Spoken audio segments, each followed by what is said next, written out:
So welcome to chronicle IAS. My name is Alok Singh and as usual हम जो UP PCS mains को ध्यान में रख के टेस्ट सीरीज रन कर रहे हैं उसका ये आंसर राइटिंग पैटर्न पे डिस्कशन बेस्ड है।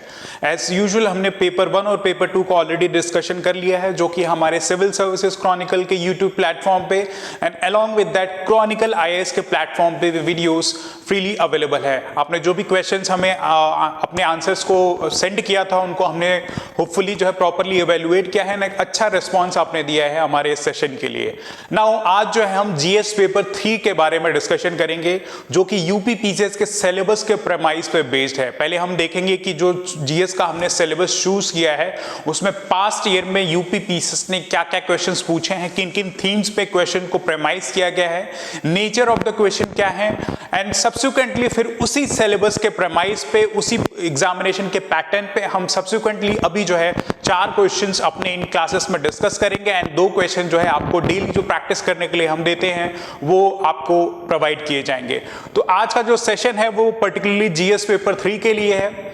एज यू नो कि जो जीएस पेपर 3 है, जनरल स्टडीज पेपर 3, चाहे वो यूपीएससी का हो या यूपी पीसीएस का हो, सिलेबस ऑलमोस्ट पैरेलल है। इसमें चैलेंज होता है करंट अफेयर्स से रिलेटेड डोमेन को टैकल करना। जीएस पेपर 3 बहुत ही डायनेमिक है, राइट, क्योंकि economy, science and tech, environment से रिलेटेड ये पूरा जीएस पेपर 3 का पेपर है। इसमें आपकी कंटेम्परेरी जो करंट इंफॉर्मेशन है वो बहुत ही सॉलिडिफाई होनी चाहिए, राइट, एंड बियॉन्ड दैट जो आंसर्स आप जीएस पेपर 3 में रिप्रेजेंट कर रहे हो उसमें डाटा का भी बहुत ही इंपॉर्टेंट रोल हो जाता है। प्रीलिम्स में आपने बहुत सारी इंफॉर्मेशन क्रैम की होगी कि इंडिया की इस रिपोर्ट इंडेक्स में कितनी रैंकिंग है, वो सारे ही इंफॉर्मेशन का यूज आप इस जीएस पेपर 3 में कर सकते हैं। तो आज का जो हमारा सेगमेंट है जो जीएस पेपर 3 में 5 to 6 पिलर्स में पूरा पेपर जो है डिवाइडेड है, जिसमें पहला जो है इंडियन इकोनॉमी एंड एग्रीकल्चर है, दूसरा science and tech and environment है, बायोडाइवर्सिटी है, तीसरा पिलर जो है आपका साइंस एंड टेक के साथ साथ environment, biodiversity, internal security and disaster management. तो ये 4-5 पिलर्स पे जो है जीएस पेपर 3 प्रोमिनेंटली थॉरली इसका जो है सिलेबस डिवाइडेड है। लेकिन पर्टिकुलरली हम सिर्फ सिलेबस का एक सेगमेंट अभी जीएस पेपर 3 का अपने सेशन में कर रहे हैं। सब्सिक्वेंट हमारे टेस्ट सीरीज में हम सारे सिलेबस के की पिलर्स को 1 by 1 डील करेंगे। आज जो है हम prominently Indian economy and agriculture का जो सिलेबस मेंशन किया गया है जीएस पेपर 3 में उसी पे देखेंगे कि जीएस पेपर 3 में जो सिलेबस मेंशन है उसमें पास्ट ईयर्स में राइट फ्रॉम 2018 टिल 2023 कौन कौन से क्वेश्चंस आए हुए हैं और उनकी थीम क्या है। एज यू कैन सी कि जो पहला ही सिलेबस का आपको जो टर्म डिकोड करता है economic planning in India, objectives and achievements and subsequently pursuit of sustainable development goal plus NITI Aayog. ये आपके सिलेबस ऐसे मेंशन, ये सिलेबस के की टर्म्स हैं जो सिलेबस में मेंशन किया गया है जीएस पेपर 3 में। तो इसके प्रेमाइज पर जो पास्ट में क्वेश्चंस आए हुए हैं, जैसे 2022 में आपके जो है इकोनॉमिक प्लानिंग के प्रेमाइज पे जो सिलेबस के की पिलर के प्रेमाइज से पूछा है यूपी में जो डेवलपमेंट फैक्टर्स हैं, right, development comparative development factors हैं, पर मोर पर्टिकुलरली जो है ईस्टर्न उत्तर प्रदेश में जो बैकवर्डनेस है, राइट, जो बैकवर्डनेस है उसके लिए पीछे क्या रीजन है, राइट। तो ऐसे इकोनॉमिक प्लानिंग पे बेस आपके जो क्वेश्चन पूछे गए हैं। प्रोमिनेंटली नीति आयोग से कई सारे क्वेश्चन जो है पूछे गए हैं, जैसे नेशनल एनर्जी पॉलिसी 2017 को जो आई थी, जो जिसको नीति आयोग ने ड्राफ्ट किया था, उसके फीचर्स आपको बताने हैं। 2020 में नीति आयोग के ऑब्जेक्टिव्स और उसके 3 ईयर एक्शन प्लान के बारे में क्वेश्चन डायरेक्टली पूछा है। स्ट्रेट फॉरवर्ड क्वेश्चन है, वर्ड लिमिट 125-200 वर्ड, राइट। तो आपको ये देखने की जरूरत है। सब्सिक्वेंटली यू कैन सी कि 2020 में यहाँ पे ऑब्जेक्टिव्स ऑफ नीति आयोग पूछा है, फिर से जो है 2023 में यहाँ पे आपको जो फिर से ऑब्जेक्टिव्स ऑफ नीति आयोग के बारे में रिपीटेडली जो है क्वेश्चन पूछा गया है। तो यू कैन सी कि कमीशन में जो है सिलेबस के की टर्म को ही बार बार रिपीट किया जा रहा है। तो पहले से ही आपको प्रिपेयर्ड होना होगा जब जीएस पेपर 3 आप डील करें। सब्सिक्वेंटली आपको जो नीति आयोग के प्रिंसिपल्स और फंक्शन है उनके बारे में पूछा है कि क्या है, एंड नीति आयोग जो है प्राइमरली प्लानिंग कमीशन से कैसे डिफर करता है उसके बारे में आपको 200 वर्ड में लिखने के लिए दिया गया है। तो सिलेबस का 2 पिलर, इकोनॉमिक प्लानिंग पे क्या क्वेश्चन पूछे गए, नीति आयोग पे क्या, you have seen it, right. Subsequently जब फर्दर प्रोसीड करेंगे तो सस्टेनेबल डेवलपमेंट गोल बहुत ही फेवरेट जोन है यूपी पीसीएस का। प्रीलिम्स में आप देखते हैं कि हर साल 4 से 5 क्वेश्चन जो है सतत विकास पे बेस्ड होते होते हैं, सस्टेनेबल डेवलपमेंट गोल्स पे बेस्ड होते हैं। और मेंस में भी यही फेवरेटिज्म फिर से जीएस पेपर 3 में रिफ्लेक्ट होता है। जैसे यू कैन सी कि 2018 में pursuit of sustainable development goal, syllabus का ये टर्मिनोलॉजी है, परस्यूट ऑफ सस्टेनेबल डेवलपमेंट गोल, और सेम की टर्म्स को उठा के क्वेश्चन में 2018 में पूछ दिया है, throw light on pursuit of sustainable development goal. सतत विकास के जो भी गोल्स हैं, जो भी लक्ष्य हैं, उनकी समीक्षा कीजिए, राइट। 125 वर्ड में आपको 2018 में पूछा है। 2021 में similarly relevance of different agendas, जो 17 आपके गोल सस्टेनेबल डेवलपमेंट गोल्स में दिए गए हैं, उनके बारे में आपको एलिबरेट करना है, और क्या क्या एफर्ट्स डाले गए हैं 2023 में पूछा है। थोड़ा सा डेप्थ बढ़ा के पूछा गया है कि इन सस्टेनेबल डेवलपमेंट गोल्स को अचीव करने के लिए क्या क्या एफर्ट डाले गए हैं, वो 2023 में पूछा है। एंड फिर से 2020 में यू कैन सी कि सस्टेनेबल डेवलपमेंट गोल पे जो है, इस थीम पे लीविंग नो वन बिहाइंड, यानी कि सबका साथ सबका विकास का जो पॉलिटिकल नारा है, वो सस्टेनेबल डेवलपमेंट गोल से लिंक करके आपको जो है आंसर लिखना था। तो एसडीजी से भी कितने क्वेश्चन जो पेपर 3 में पूछे गए हैं। फर्दर हम आएंगे तो पावर्टी का इशू, पावर्टी के से रिलेटेड भी प्रीलिम्स में हर साल 2-3 क्वेश्चन होते हैं, मेंस में भी एक फेवरेट टॉपिक है, राइट। पावर्टी से एसोसिएटेड इशू, सिलेबस में आपको इशूज ऑफ पावर्टी मेंशन्ड है। यहाँ पे आप यू कैन सी कि 2019 में पूछा है कि पावर्टी का मेजरमेंट कैसे होता है इंडिया में, राइट। अलग अलग कमिटीज जो एस्टैब्लिश की गई उनका रेफरेंस देना है। अब तक जो आपकी मल्टी डायमेंशन पावर्टी, वो सारा इसमें आपको मेंशन करना था। क्या क्या स्टेप्स लिए गए हैं रूरल पावर्टी को कम करने के लिए। तो ये क्वेश्चन जो 2019 में पूछा गया, तो आप क्वेश्चन को देखें, इनके थीम को देखें, उनके पैटर्न को देखें कि प्रीवियस ईयर में कैसे पूछे गए हैं, राइट। सब्सिक्वेंट 2020 में पावर्टी को रिड्यूस करने के लिए मेजर चैलेंजेस क्या हैं, challenges in reducing poverty, right, ये पूछा है। सब्सिक्वेंटली एक definition based what is mean by line of poverty, और पावर्टी एलिवेशन प्रोग्राम जो है इंडिया में रन कराए जा रहे हैं, उस पे आपको जो है एलेबोरेट करना था। तो स्ट्रेट फॉरवर्ड क्वेश्चन है, थोड़े थोड़े डायमेंशन जो चेंज किए जा रहे हैं। तो अगर इन क्वेश्चंस को अगर आप प्रैक्टिस करें, जो भी हम सेशन में अपने लेके आ रहे हैं, और उसके साथ जो भी डाटा फैक्ट वैल्यू एडिशन दे रहे हैं, उनको मेक श्योर करें कि आप एक रजिस्टर में किसी एक पेज पे नोट डाउन कर ले, क्योंकि फॉर श्योर है कि इन पे बेस्ड क्वेश्चन जो मेंस में आएंगे। तो पहले से ही आपके पास डाटा हो, एग्जाम्पल्स हो, सारी जो रॉ मटेरियल है जो आप अपने आंसर में वैल्यू एडिशन कर सकते हैं, तो बहुत ही वेल एंड गुड हो जाता है। वो हम सेशन में डिस्कशन करेंगे। ये पूरे सेशन का पर्पस ही यही है कि आपको जो है लीस्ट अमाउंट ऑफ एफर्ट में मैक्सिमम आउटपुट निकाल सके आप। सब्सिक्वेंटली पावर्टी के साथ साथ अनएम्प्लॉयमेंट, सोशल जस्टिस और इंक्लूसिव ग्रोथ भी सिलेबस में मेंशन्ड है, राइट। तो इंक्लूसिव ग्रोथ पर डायरेक्ट क्वेश्चंस आए हुए हैं। What do you mean by inclusive growth, right, and strategy of inclusive growth क्या होना चाहिए सस्टेनेबिलिटी को प्रमोट करने के लिए, राइट। इंक्लूसिविटी को जो है सस्टेनेबल डेवलपमेंट गोल से लिंक करके आपका जो है 2021 में क्वेश्चन पूछा, right. And beyond that you can see कि फिर 2022 में जो है inclusive growth has now become a central point of development strategy, समावेशी विकास के बारे में बात की जा रही है। तो ये सारे क्वेश्चन स्ट्रेट फॉरवर्ड जो है इंक्लूसिव ग्रोथ टर्म डाल के आपको जो है पूछे गए हैं पास्ट ईयर्स में। तो कोई भी कीवर्ड इंक्लूसिव ग्रोथ में क्या क्या पैरामीटर्स, 3-4 पिलर जो भी हैं, उनको आप एक जगह कहीं क्रिस्प फॉर्म में लिख लें ताकि उन कीवर्ड्स को रिप्रेजेंट कर सकें। क्योंकि मेंस का सबसे बड़ा चैलेंज होता है 125 और 200 वर्ड में जो भी क्वेश्चन पूछा गया उसके साथ प्रॉपर जस्टिफिकेशन करना। तो एग्जामिनेशन में बैठने से पहले ही जो रिपीटेड प्रैक्टिस आप कर रहे हैं उनमें इन की टर्म्स को डाल लें ताकि आपके आंसर का जो है वैल्यू एडिशन होगा, और जो भी रेलेवेंट एग्जांपल्स, फैक्ट्स, डाटा है वो पहले से ही रख लें ताकि एग्जामिनेशन में इस थीम पे कोई भी क्वेश्चन ना आए। क्योंकि ये तो फॉर श्योर है कि इस थीम पे क्वेश्चन आएंगे, तो इस थीम पे कोई भी क्वेश्चन आए तो उन डाटा को आप वहां रेप्लिकेट कर सकते हैं और अपने आंसर को एनहेंस कर सकते हैं। सब्सिक्वेंटली सोशल जस्टिस के प्रेमाइस पे आप देखें, economic growth with equality and distributive justice पे पूछा है। स्ट्रेट फॉरवर्ड इंक्लूसिव ग्रोथ का टर्म यहां यूज किया है। एजुकेटेड अनएम्प्लॉयमेंट की बात की गई है, ये भी एक सोशल जस्टिस का पैरामीटर है, राइट। पढ़े लिखे लोग क्यों अनएम्प्लॉयड है इंडिया में, उसके उत्तर प्रदेश में more specific, UP specific, right. Types of unemployment क्या है, अनएम्प्लॉयमेंट में फिर से एक क्वेश्चन यहाँ पे डाला है। एंड डेवलपमेंट प्रोसेस क्या होगा इंडिया में, क्या है सोशल जस्टिस को अचीव करने के लिए, वो यहाँ पे आपको दिया है।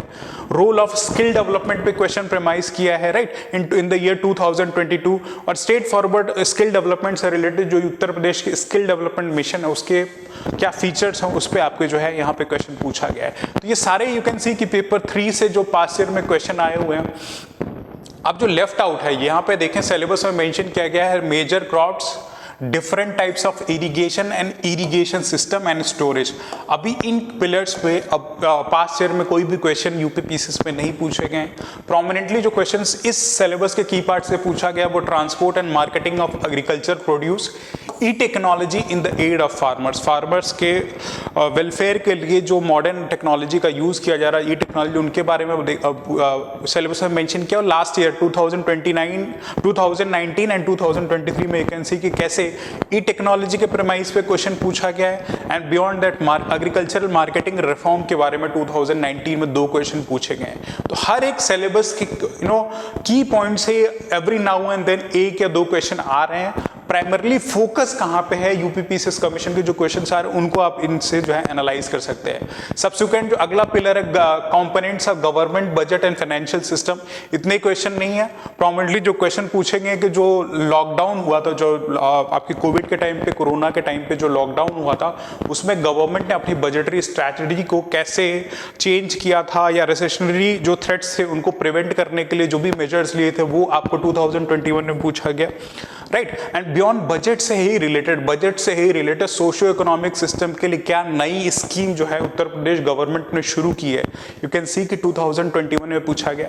तो इसी प्रेमाइस से फैक्ट बेस्ड एक क्वेश्चन है, इसी बजट इंपॉर्टेंट हो जाता है, चाहे हम सेंट्रल गवर्नमेंट का हो या अगर यूपी की बात करें, यूपी का भी बजट बहुत ही इंपॉर्टेंट हो जाता है कि कौन कौन सी नई गवर्नमेंट स्कीम जो है लॉन्च की, क्योंकि स्ट्रेट फॉरवर्ड क्वेश्चन जो है कमीशन आपसे पूछेगा कि क्या नई स्कीम जो है सोशल जस्टिस के लिए रन कराई गई है, राइट, इंक्लूसिविटी के लिए रन कराएगी। तो ये सारे ऐसे क्वेश्चन जो आ सकते हैं। एक ट्रेडिशनल क्वेश्चन है यहाँ पे, budget making process of the government of India क्या है, प्लान्ड और नॉन प्लान्ड एक्सपेंडिचर में क्या डिफरेंस है, ये आपके जो है पास्ट ईयर में यूपी पीसीएस में क्वेश्चंस पूछे गए हैं, राइट। हर एक थीम पे देखिए, सिलेबस के हर एक पैरामीटर से हमने क्वेश्चन को स्कीम आउट किया है ताकि आप एक प्रेसाइज अपनी प्रिपरेशन कर सके, जो भी करें एक प्रेसाइज फॉर्म में, एग्जाम सेंट्रिक अप्रोच में अपनी प्रिपरेशन करें। यहाँ पे देखिए फूड सिक्योरिटी से क्वेश्चन पूछा गया, जो सिलेबस के ये पिलर्स हैं, right, direct and indirect farm subsidies. अब इसमें ध्यान देने की जरूरत ये है कि अभी जो है यूपी पीसीएस में direct and indirect farm subsidy और एमएसपी पे अभी तक कोई क्वेश्चन जो है नहीं पूछा गया है, right. There is no question that has been asked from these pillars. Subsidy और एमएसपी पे अभी तक कोई क्वेश्चन नहीं आया है, ऑल्दो एमएसपी और subsidy every now and then news में रहते हैं। तो प्रोबेबिलिटी है कि शायद इन पिलर्स पे भी अब आने वाले टाइम में क्वेश्चन पूछा जा सके। लेकिन जो पास्ट ईयर में क्वेश्चंस पूछे गए हैं वो food security act, national food security act के बारे में पूछा गया है। फूड सिक्योरिटी से रिलेटेड क्या क्या चैलेंजेस इंडिया में हैं उनसे क्वेश्चन जो है 2019 में पूछा गया। एंड एग्रीकल्चर में जो टेक्नोलॉजी मिशन है, यहाँ पे देखें आप सिलेबस में प्रिसाइसली मेंशन किया है टेक्नोलॉजी मिशन इन एग्रीकल्चर। तो इस प्रेमाइस पे जो डायरेक्ट क्वेश्चंस आए हुए हैं, technology mission in agriculture, technology mission, digital agriculture, right, ये 3 की टर्म्स स्ट्रेट फॉरवर्ड डाले गए हैं। तो मेक श्योर करें कि कुछ रिलेवेंट एग्जांपल्स आप पहले ही या तो हमारे डिस्कशन से कॉपी डाउन कर सकते हैं या पहले ही ये जो है इन पे आप कुछ वैल्यू एडिशन, एक फैक्ट एक शीट में आप डाल सकते हैं, right. Beyond public distribution system पे भी देखिए पीडीएस पे यहाँ पे 2023 मतलब लास्ट ईयर ही ये क्वेश्चन जो है पूछा गया है, पीडीएस पे प्रेमाइज्ड है। एंड इंफ्रास्ट्रक्चर पे बेस्ड जो इंफ्रास्ट्रक्चर का टॉपिक है सिलेबस का, जिसमें energy, ports, roads, airports, railways के बारे में हम पढ़ते हैं, उसमें in the year last year की ही 2023 में पीएम गति शक्ति योजना के बारे में पूछा है, राइट। पीएम गति शक्ति योजना एक स्कीम के बारे में जो कि प्रोमिनेंटली इंफ्रास्ट्रक्चर से रिलेटेड, उसके बारे में क्वेश्चन पूछा है। 2023 में एक और क्वेश्चन कि infrastructure plays an important role in economic development of a country, right. एक देश की अर्थव्यवस्था में इंफ्रास्ट्रक्चर का बहुत ही इंपॉर्टेंट रोल होता है। एक स्ट्रेट फॉरवर्ड क्वेश्चन है, 250 वर्ड में, यहाँ आपको जो है 200 वर्ड में लिखना है। तो ऐसे क्वेश्चन जो है सिलेबस के प्रेमाइस पे कमीशन ने पूछा है। एंड फूड प्रोसेसिंग इंडस्ट्री से देख लें, अभी तक कोई क्वेश्चन नहीं है। जो क्वेश्चन पूछे गए ये प्रोमिनेंटली सप्लाई चेन मैनेजमेंट से यहाँ एक क्वेश्चन है, फूड प्रोसेसिंग इंडस्ट्री में सप्लाई चेन कैसे हेल्प कर सकता है, राइट। और फूड प्रोसेसिंग इंडस्ट्री से रिलेटेड गवर्नमेंट ऑफ इंडिया की क्या क्या पॉलिसीज रही हैं, राइट, क्या क्या पॉलिसीज रही हैं, और ऑल्दो फूड प्रोसेसिंग इंडस्ट्री एक प्रोमिनेंट कंट्रीब्यूटर है हमारी इकोनॉमी का, लेकिन उतना सिग्निफिकेंटली ग्रो नहीं किया है। तो ये 2020 में जो है आपसे क्वेश्चन पूछा गया है इससे कि क्या प्रोमिनेंट रीजंस हैं। तो यू कैन सी कि सिलेबस के हर एक की टर्म पे, हर एक की प्रेमाइज पे जो क्वेश्चन पूछे गए हैं, land reforms in India since independence syllabus में मेंशन किया है। एंड स्ट्रेट फॉरवर्ड क्वेश्चन जो है 2023 में पूछा गया है कि what are the important challenges face in the implementation of land reforms in India. Straightforward question है और उसमें आपको अपना सजेशन देना है कि कैसे इनको रिमूव किया जा सकता है। ग्लोबलाइजेशन के प्रेमाइज पे क्वेश्चन पूछेंगे, ग्लोबलाइजेशन का इफेक्ट जो है सोसाइटी के इंक्लूसिविटी पे, विमेन पे, अलग अलग जोग्राफिकल रीजन्स पे क्या है। तो ये सब्सिक्वेंट क्वेश्चन जो है आपके 1 by 1 यू कैन सी कि कैसे जो क्वेश्चंस पूछे गए हैं लिबरलाइजेशन और ग्लोबलाइजेशन के प्रेमाइज पे, राइट। एंड में जो है आपका इंडस्ट्रियल पॉलिसी से रिलेटेड क्वेश्चन पूछा गया। सिलेबस में मेंशन है industrial policies and their effect. तो यहाँ पे इंडस्ट्रियल सिकनेस से पूछा है कि इंडिया में जो इंडस्ट्रियल सिकनेस है उसके पीछे प्रोमिनेंट क्या रीजन है। जो इंडस्ट्रियल पॉलिसी गवर्नमेंट लेके आई थी उसमें नया क्या है, what is new in the new industrial policies. Manufacturing policies के बारे में क्वेश्चन पूछा है। यूपीपीसीएस का बड़ा ही एक फेवरेट जोन है पॉलिसीज का, पॉलिसी पे स्ट्रेट फॉरवर्ड क्वेश्चन पूछ लेता है। कुछ भी नई पॉलिसी गवर्नमेंट लेके आ रही तो straight forward elaborate this policy, right. तो कुछ नई पॉलिसी अगर करंट में आ रही है तो मेक श्योर कि आप उसके लिए प्रिपेयर रहे। वो हम डिस्कशन में भी करेंगे और वैल्यू एडिशन आपको बार बार अपने जो है करंट अफेयर्स के थ्रू जो है आपको इसमें हम प्रोवाइड करते रहेंगे, right. Beyond that Uttar Pradesh में इंडस्ट्रीज के लिए क्या मेजर चैलेंजेस है। Industrial policy government of India जो special emphasis on make in India के पर्सपेक्टिव से आपको क्वेश्चन पूछा गया पास्ट ईयर्स में, राइट, 2022 में। तो सिलेबस के इन सेगमेंट्स पे, इन नेचर के बिहाफ पे जो है क्वेश्चन पूछे गए। और एंड में, सबसे एंड में जो है agriculture, horticulture, forestry and animal husbandry से एसोसिएटेड जो इश्यूज हैं आपके इंडियन इकोनॉमी और एग्रीकल्चर का जो सेगमेंट है उसमें ये सिलेबस में मेंशन किया गया है। तो उससे एसोसिएटेड जो क्वेश्चन पूछा गया है, explain the impact of green revolution on small and marginal farmers. हरित क्रांति जो हिंदुस्तान में लेके आई गई थी उस पर जो है छोटे जो किसान थे उन पे क्या इम्पैक्ट है वो आपको बताना है। और इंडिया में जो एग्रीकल्चरल प्रोडक्टिविटी है, जो खाद्यान्न की प्रोडक्टिविटी है, राइट, उत्पादकता है, वो इतनी कम क्यों है, वो आपसे इश्यूज इन एग्रीकल्चर में डायरेक्ट ऐसे क्वेश्चन जो है पास में कमीशन ने पूछा था। तो इस प्रेमाइज पे यू कैन सी कि ये जो क्वेश्चंस हैं पास्ट ईयर में सिर्फ इंडियन इकोनॉमी एंड एग्रीकल्चर एक बड़ा सेगमेंट है। 15 पिलर्स हमने अभी देखे सिलेबस के सेगमेंट्स में दिए हुए और हर एक सेगमेंट से जो पास्ट ईयर में क्वेश्चन आए हुए हैं किन किन थीम्स पे हैं, राइट। तो पेपर 3 प्रिपेयर करते हुए अगर आप सिलेबस के सिर्फ इन पिलर्स को अच्छे से कर ले, राइट, 15 अगर सेगमेंट दिए हो तो 15 पेज का अगर एक शीट बना ले, उस पर डेटा डाल दे, वैल्यू एडिशन डाल दे, तो आप वेल प्रिपेयर्ड होंगे मेंस के आंसर्स को लिखने के लिए, क्योंकि क्वेश्चन बहुत ही स्ट्रेट फॉरवर्ड है, कुछ ज़्यादा टफनेस नहीं है। तो इसी प्रमाइस पे आज जो हम 4 क्वेश्चन को डिस्कस करेंगे और 2 क्वेश्चन जो है आपको प्रैक्टिस करने के लिए देंगे। मेक श्योर आप उनके आंसर्स को लिखें और हमें क्रॉनिकल IAS की जो है ईमेल ID या जो व्हाट्सएप नंबर आपको प्रोवाइड किया गया उस पर अपने आंसर्स के PDF को मेल कर सकते हैं, ताकि एक प्रॉपर गाइडेंस आपको दी जाए कि उसमें और क्या वैल्यू एडिशन किया जा सकता है। एंड साइमल्टेनियसली इन सिलेबस के जो पिलर्स को आप रिविजन भी करते रहें, पढ़ते भी रहें, ताकि एग्जाम से पहले आप थॉरली वेल प्रिपेयर्ड हो। तो प्रोसीड करते हैं आज के क्वेश्चंस के डिस्कशंस पे। So the first question that we are going to deal is related to economic planning in India. पहले ही क्वेश्चन सिलेबस के फर्स्ट जो प्रेमाइज दिया गया था, economic planning in India along with sustainable development growth and NITI Aayog जो पहला pillar mention किया उसी प्रेमाइज पे पहला क्वेश्चन है। तो question demands critically analyse the achievements of economic planning in India in addressing issues of poverty, unemployment and regional disparities, right, and provide relevant examples। तो आपको जो है इकोनॉमिक प्लानिंग इन इंडिया के achievements के बारे में क्रिटिकली एनालाइज करना है और 3 डायमेंशंस पे कि कैसे पॉवर्टी को इकोनॉमिक प्लानिंग इन इंडिया ने जो है असिस्ट किया है या इस इशू को टैकल किया है, अनएम्प्लॉयमेंट, बेरोजगारी का मुद्दा, और जो रीजनल डिस्पैरिटी है, जो क्षेत्रीय असमानता है, उसको कैसे जो है हमारी इकोनॉमिक प्लानिंग में ऑफ इंडिया की जो इकोनॉमिक प्लानिंग है उसने हैंडल किया है।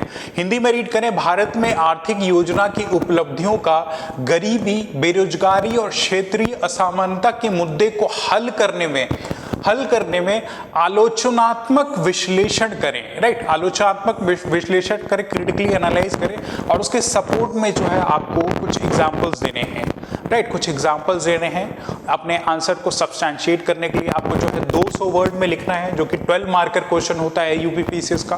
तो इस क्वेश्चन को हैंडल करना है। तो कंटेक्सचुअल अंडरस्टैंडिंग यही है कि आपको जो है इकोनॉमिक प्लानिंग की जो अचीवमेंट्स को हाईलाइट करना है क्रिटिकली। आपको क्रिटिकली अगर ऐसे आलोचनात्मक कोई क्वेश्चन पूछा जाए, क्रिटिकली एनालाइज बोला जाए, तो उसके बोथ प्रोज एंड कॉन्स बताएंगे, बेनिफिट और नेगेटिविटी जो दोनों टॉपिक्स एसोसिएटेड उसके बारे में आप हाईलाइट करेंगे, राइट। तो दोनों डायमेंशन आपको बताना है और किन किन पिलर्स पे, पॉवर्टी के पर्सपेक्टिव से, अनएम्प्लॉयमेंट के पर्सपेक्टिव से और रीजनल डिस्पैरिटी, दैट इज आपकी गरीबी, बेरोजगारी और क्षेत्रीय असामान्यता के पर्सपेक्टिव में जो है आपकी इसकी आलोचनात्मक समीक्षा करनी, राइट। तो कंटेक्सचुअल अंडरस्टैंडिंग ब्रॉडर ये हो गया। अब इस आंसर की बिगनिंग जो है हम अपने कंटेक्सचुअल अंडरस्टैंडिंग को जो है रिफ्लेक्ट करेंगे अपने जो है इंट्रोडक्शन में, राइट। जो भी आप प्रस्तावना लिख रहे हैं अपने आंसर का, वो उसमें आपके कंटेक्सचुअल अंडरस्टैंडिंग की रिफ्लेक्शन होती है। एंड मेक श्योर करें कि जो इंट्रोडक्शन आप लिख रहे हैं वो क्वेश्चन से ही डिराइव हो, क्वेश्चन के थीम से ही डिराइव हो। तो यहाँ पे प्रोमिनेंटली डिस्कशन किया जा रहा है अचीवमेंट्स ऑफ इकोनॉमिक प्लानिंग, जो आर्थिक भारतीय की आर्थिक योजना है उसकी उपलब्धियों के बारे में आपको डिस्कशन करना है। तो आप कैसे इस इंट्रोडक्शन को लिख सकते हैं? दो अप्रोच हो सकता है, डेफिनेशन बेस्ड अप्रोच पे जा सकते हैं आप जो है इकोनॉमिक प्लानिंग के डेफिनेशन पे स्ट्रेट फॉरवर्ड जा सकते हैं, लेकिन वो बहुत ही सिंपलिस्टिक हो जाएगा ऐसे जीएस पेपर 3 के पर्सपेक्टिव से, तो वो मैं आपको रिकमेंड नहीं करूंगा।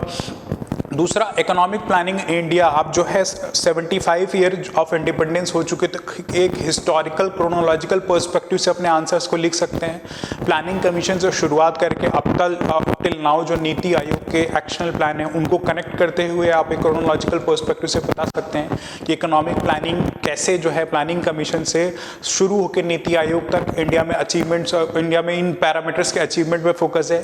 या तीसरा जो सबसे सूटेबल और मुझे लगता है कि एक रिमार्केबल फैक्टर हो सकता है इंट्रोडक्शन का, वो होगा डाटा बेस्ड। आप इंट्रोडक्शन में ही एक हिंट दे दें कि इंडिया ने कैसे इकोनॉमिक प्लानिंग के थ्रू अचीवमेंट्स अचीव की in perspective of poverty, unemployment and regional disparity, right. तो अगर हम हिस्टोरिकल क्रोनोलॉजिकल पर्सपेक्टिव से देखें तो यू कैन राइट कि India's economic planning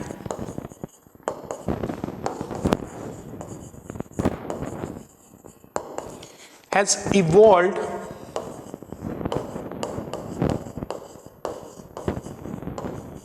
from 5-year plan of planning commission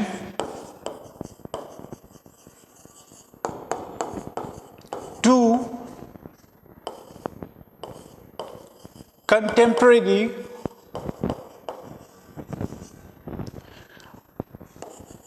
नीति आयोग's actional plan,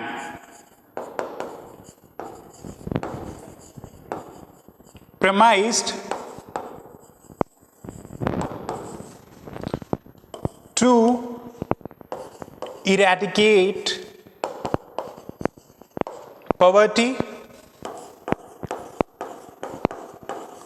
that is sustainable development गोल 1, पहला ही सस्टेनेबल डेवलपमेंट गोल है, राइट। एसडीजीज जो है तो यहां आप इंट्रोडक्शन में हाईलाइट कर सकते हैं poverty, unemployment and regional disparity. तो ये तो एक क्रोनोलॉजिकल या इंस्टीट्यूशन बेस्ड क्वेश्चन हो गया कि इकोनॉमिक प्लानिंग इन इंडिया के लिए कौन रेस्पॉन्सिबल है और उनके कोल प्रेमाइसेबल गोल क्या है, राइट। तो हमने ये एक इंट्रोडक्शन में ऐसे हम लिख सकते हैं कि हमारी जो इकोनॉमिक प्लानिंग इन इंडिया है वो प्राइमरली 5-ईयर प्लान जो है प्लानिंग कमीशन का जो 5-ईयर प्लान है उससे इवॉल्व करते हुए, राइट, कंटेम्प्रेरी जो मॉडर्न टाइम पीरियड का नीति आयोग का एक्शनल प्लान है, राइट, उस पे इवॉल्व हुई है और उसका कोर पर्पस ये रहा है कि पॉवर्टी खत्म की जाए। और उसमें एक फैक्चुअल इंफॉर्मेशन हमने यहाँ पे सस्टेनेबल डेवलपमेंट गोल के बारे में दे दी कि सस्टेनेबल डेवलपमेंट गोल 1 जो है वो प्राइमरली पॉवर्टी के इरेडिकेशन या रिमूवल से डील करता है and subsequently unemployment and regional disparity को भी रिड्यूस करने के लिए ये जो आपका है हमारी इकोनॉमिक प्लानिंग डील करती है। तो ये एक प्रेमाइजेबल हिंट यहाँ इंट्रोडक्शन में ऐसे दे दिया है। या फिर ये तो ये अप्रोच हुआ एंड सब्सिक्वेंट दूसरा अप्रोच जो मैं बोलूंगा कि more better and reliable and more better advantage stage पे आपको प्रेजेंट कर सकता है वो डाटाबेस इंट्रोडक्शन दे दें, राइट। आप डाटाबेस अगर इंट्रोडक्शन दे दें, अगर आपके पास पहले से ही डाटा पड़ा हुआ है तो डाटाबेस अगर इंट्रोडक्शन दे दें, क्योंकि यहां प्राइमरली जो है आपके इंडिया के इकोनॉमिक अचीवमेंट्स, इकोनॉमिक प्लानिंग के अचीवमेंट्स की बात हो रही है किसके पर्सपेक्टिव में, पॉवर्टी, अनएम्प्लॉयमेंट और रीजनल डाइवर्सिटी के पर्सपेक्टिव से, राइट। तो स्ट्रेट फॉरवर्ड आप डाटाबेस इंट्रोडक्शन देख सकते हैं कि in India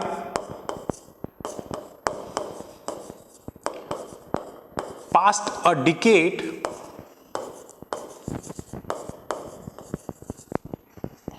around 250 million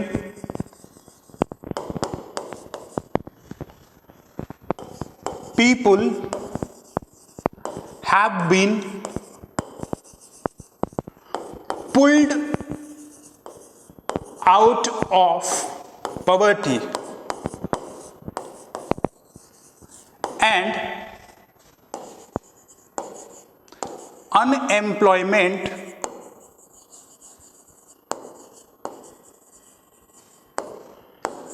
rate in India have been significantly reduced to below 10%, signifying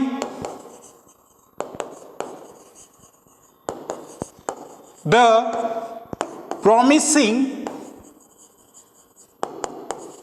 achievements of economic planning in India,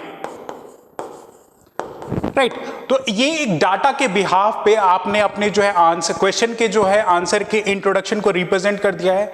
यहाँ पे सिग्निफिकेंटली आपने जो मॉडर्न कंटेम्प्रेरी डाटा है उसको रिफ्लेक्ट कर दिया है कि पिछले एक डिकेड में अराउंड 250 मिलियन लोग जो है पॉवर्टी से, गरीबी से बाहर निकाले जा चुके हैं एक डिकेड में, राइट। पॉवर्टी से बाहर निकाले जा चुके हैं। और जो एम्प्लॉयमेंट है, अनएम्प्लॉयमेंट है, जो बेरोजगारी का जो इशू है वो अब 10% से बिलो हो चुका है, बिलो 10% जो है इंडिया में जा चुका है of a recent in 2024, right. जो डाटा हमें मिला है वो 2024 से बिलो अनएम्प्लॉयमेंट जा चुका है। तो ये क्या डाटा आपको सिग्निफाई करता है कि एग्जामिनर के माइंड में वेल रेड इनिशिएटिव देता है कि डाटा सब्सटैंशिएट कर रहा है इंडिया के इकोनॉमिक प्लानिंग के सक्सेस से रिलेटेड कि क्या क्या चीजें जो है अचीव की हैं। और क्वेश्चन पे भी हमसे बिगिनिंग में यही पूछा है कि achievements of economic planning, right. भारतीय अर्थव्यवस्था की जो उपलब्धियां हैं उनके बारे में पूछ रहा है। तो आप अपने इंट्रोडक्शन में डाटा के बिहाफ पे अगर ये डाटा डाल दें तो आपका इंट्रोडक्शन जो है कहीं ना कहीं रिफ्लेक्ट करेगा कि इंडिया की अचीवमेंट्स इन द बिगिनिंग ही क्या है। एंड सब्सिक्वेंटली इसी प्रेमाइस पे आप अपने बॉडी ऑफ द आंसर को कनेक्ट कर सकते हैं कि इंडिया की जो है इकोनॉमिक प्लानिंग कैसे poverty, hunger, unemployment along with regional disparities को कैसे टैकल की है, राइट। तो इंट्रोडक्शन आई वुड सजेस्ट कि ऐसे क्वेश्चंस के आंसर जो डेटा के बिहाफ पे मोर स्पेसिफिक अगर पेपर 3 आप रिप्रेजेंट करें तो वेल एंड गुड आपके आंसर हो सकते हैं, राइट। नाउ सब्सिक्वेंट पार्ट में जो आपसे डील करेगा, राइट, जो हमें बताना है अचीवमेंट्स ऑफ जो है economic planning in India. Achievements के बारे में आप एक हेडिंग डाल सकते हैं, right. Achievements, body of the answer में आप इसको लिख सकते हैं achievements of economic planning in India.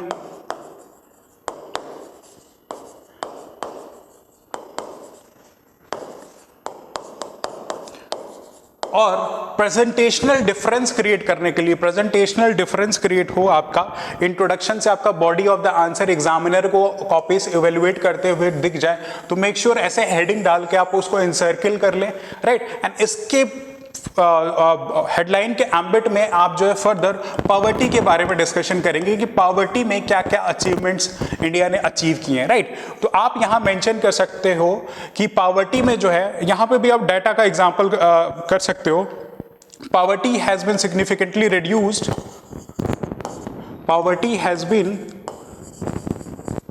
Significantly reduced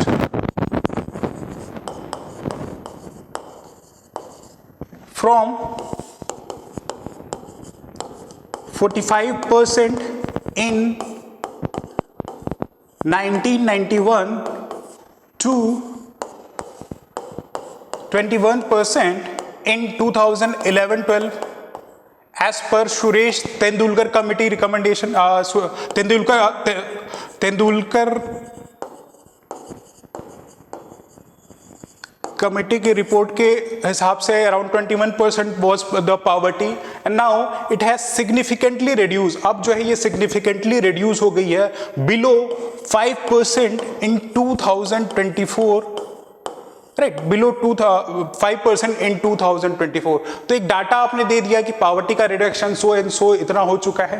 and beyond अगर नंबर्स के बिहाफ पे दे दे तो पिछले 15 years में around 450 million people in past 15 years they have been taken out of poverty and significantly decade की बात की जाए तो इंट्रोडक्शन में हमने डाल ही दिया था कि around 250 million people have been pulled out of poverty in past decade। एक पूरे 15 साल में 450 मिलियन डाटा अवेलेबल है एंड इन पास्ट डिकेड आप जो है 250 मिलियन पीपल जो है they have been pulled out of poverty. तो ये सिग्निफाई क्या करता है, पॉवर्टी में जो पॉवर्टी के इरेडिकेशन में जो है जो भी अचीवमेंट्स हमने हासिल की हैं, राइट, उनके बारे में। यहाँ पे आप सस्टेनेबल डेवलपमेंट गोल का भी रेफरेंस दे सकते हैं। जो आपके 17 एसडीजीज हैं वो बहुत ही इंपॉर्टेंट है। मेक श्योर करें कि आप ये 17 एसडीजीज को बाय हार्ट रिटेन कर लें और जहां भी ज़रूरत हो, जैसे यहाँ पे पॉवर्टी के बारे में रेफरेंस दिया गया है तो सस्टेनेबल डेवलपमेंट गोल 1 जो है नो पॉवर्टी के बारे में सिग्निफाई करता है। तो जहां भी पॉवर्टी टर्म यूज हो वहां पे आप रेफरेंस टाइम एंड अगेन बार बार एकदम फ्रीली होकर सस्टेनेबल डेवलपमेंट गोल 1 का दें।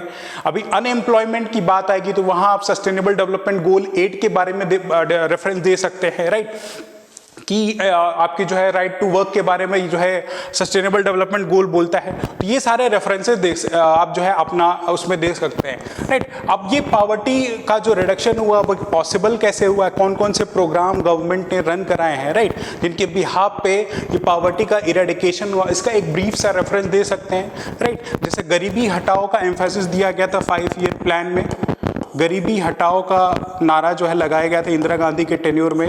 तो I hope it's 4th 5-year plan. Beyond that integrated rural development plans run किए गए थे 1978 में। तो इनका एग्जाम्पल के पर्सपेक्टिव से आप रेफरेंस दे सकते हैं कि integrated rural development plans run कराए गए थे। रूरल एरियाज में अनएम्प्लॉयमेंट को हटाने के लिए एक रिमार्केबल स्कीम है, दैट इज मनरेगा को गवर्नमेंट ने इम्प्लीमेंट किया था। तो मनरेगा की जो स्कीम है वो भी रूरल पॉवर्टी को एरेडिकेट करने में बहुत ही हेल्पफुल हुई थी। तो एग्जाम्पल जो हमने यहाँ पे क्वेश्चन में आपसे पूछा हुआ है कि illustrate with example, right, illustrate with example के बारे में आपसे क्वेश्चन में जो पूछा है, यहाँ आपको रेलेवेंट एग्जाम्पल देना है। तो इन गवर्नमेंट स्कीम्स और जो भी मेजर्स लिए गए हैं उनके बारे में आप जो है रेफरेंस यहाँ पे देख सकते हैं, राइट। बियॉन्ड दैट कोविड के टाइम पे प्रधानमंत्री गरीब कल्याण योजना जैसी स्कीम्स रन कराएंगे रूरल पॉवर्टी को ध्यान में रखते हुए, राइट। तो ये सारी स्कीम का रेफरेंसेस जो हैं आप अपने मॉडल आंसर में रिलेटेड टू पॉवर्टी देख सकते हैं कि ये सारी स्कीम्स, पहले आप सिग्निफिकेंस बता दें कैसे इंप्रूवमेंट हुआ और उसके साथ इलस्ट्रेट कर दें एग्जाम्पल का। तो ये आप अपने बॉडी ऑफ द आंसर में जो है डाल सकते हैं। सिग्निफिकेंटली फर्दर जो है आपको पॉवर्टी के बाद अनएम्प्लॉयमेंट के बारे में पूछ रहा है, राइट, अनएम्प्लॉयमेंट के बारे में पूछ रहा है। तो अनएम्प्लॉयमेंट का हेडिंग डाल के यू कैन कोट कि अनएम्प्लॉयमेंट इन इंडिया जो है सिग्निफिकेंटली जो है रिड्यूस हुई है, सिग्निफिकेंटली रिड्यूस हुई up to below 10%, right. Poverty in India जो है, unemployment in India has been significantly reduced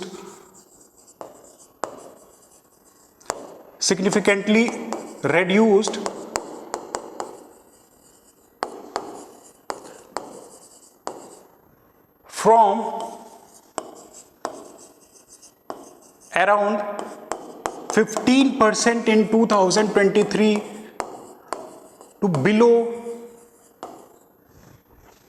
10% in the current year, right?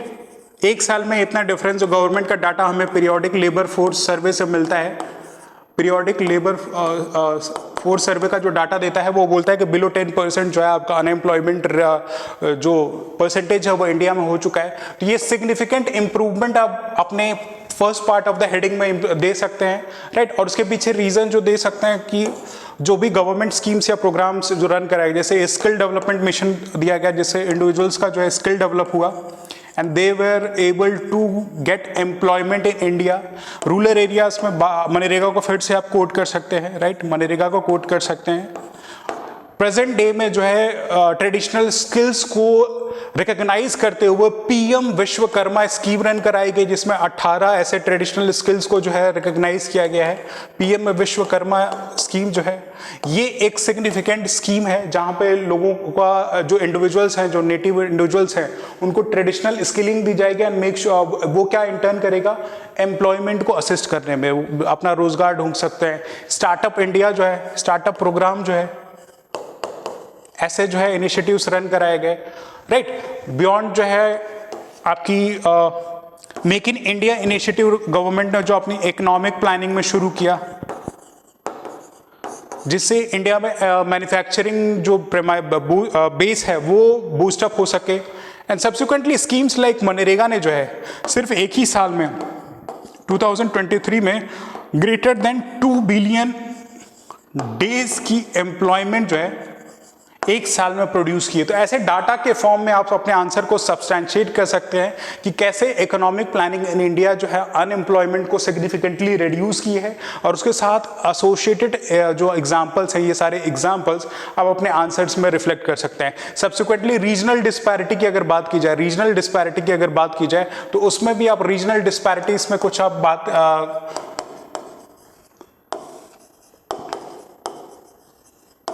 कि इंफ्रास्ट्रक्चर डेवलपमेंट ने सिग्निफिकेंटली जो है रीजनल डिस्पैरिटी को जो है रिड्यूस किया है। उसके बिहाफ पे जो बीमारू स्टेट्स थे, जो प्रोमिनेंट जो है बीमारू स्टेट्स, जिनको हम बोलते थे कि बैकवर्ड रीजन्स हैं, राइट, प्रोमिनेंट जो बीमारू स्टेट्स हैं, उनके साथ साथ जो नॉर्थ ईस्टर्न स्टेट्स हैं, नॉर्थ ईस्टर्न एरिया में, नॉर्थ ईस्टर्न इंडिया में जो स्टेट्स हैं जो मेन स्ट्रीम डेवलपमेंट से बाहर थे, उनको मेन स्ट्रीम में लेके आया गया है ताकि उनकी रीजनल डिस्पैरिटी खत्म हो सके, राइट।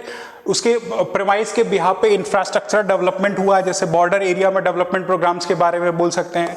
क्या क्या और एग्जांपल्स हुए, हाईवेज बनाए गए, हाईवेज में आप एग्जांपल दे सकते हैं Purvanchal expressway in reference of UP बोल सकते हैं, राइट। और सब्सटेंशिएट कर सकते हैं अपने आंसर्स को, जैसे फॉर एग्जांपल जो है उत्तर प्रदेश, यूपी जो है second largest economy after Maharashtra बन चुकी है। कहाँ इकोनॉमिकली जो है ये बहुत पिछड़ी रहती थी, 5th लार्जेस्ट इकोनॉमी ऐसे कंसिडर्ड होती, लेकिन अभी जो है ऐसे स्टेट जो है प्रॉमिसिंग जो है सेकेंड लार्जेस्ट इकोनॉमी बन चुके हैं, राइट। ये सब्सिक्वेंटली जो है अभी जो है अचीवर की कैटेगरी में आता है, टॉप परफॉर्मर इन अचीवर के कैटेगरी में यूपी कंसिडर होता है। ये आप कोट कर सकते हैं प्रीलिम्स में, आई होप कि आपने देखा होगा। यूपी को अचीवर रखा गया किसके पर्सपेक्टिव से, logistic ease across infrastructure. Leads की रैंकिंग में यूपी को जो है अचीवर की कैटेगरी में रखा गया, टॉप अचीवर की कैटेगरी में। तो ये एग्जांपल देख सकते हैं। बियॉन्ड कुछ और स्टेट जैसे बिहार का एग्जांपल आप देख सकते हैं कि प्रॉमिसिंग जीडीपी ग्रोथ है इनकी, राइट। आई होप 18% के अराउंड शायद बिहार का जीडीपी ग्रोथ है, जो ऑन एनुअली जो है ग्रो कर रहा है। उड़ीसा और छत्तीसगढ़ का आप एग्जाम्पल रीजनल डिस्पैरिटी में देख सकते हैं।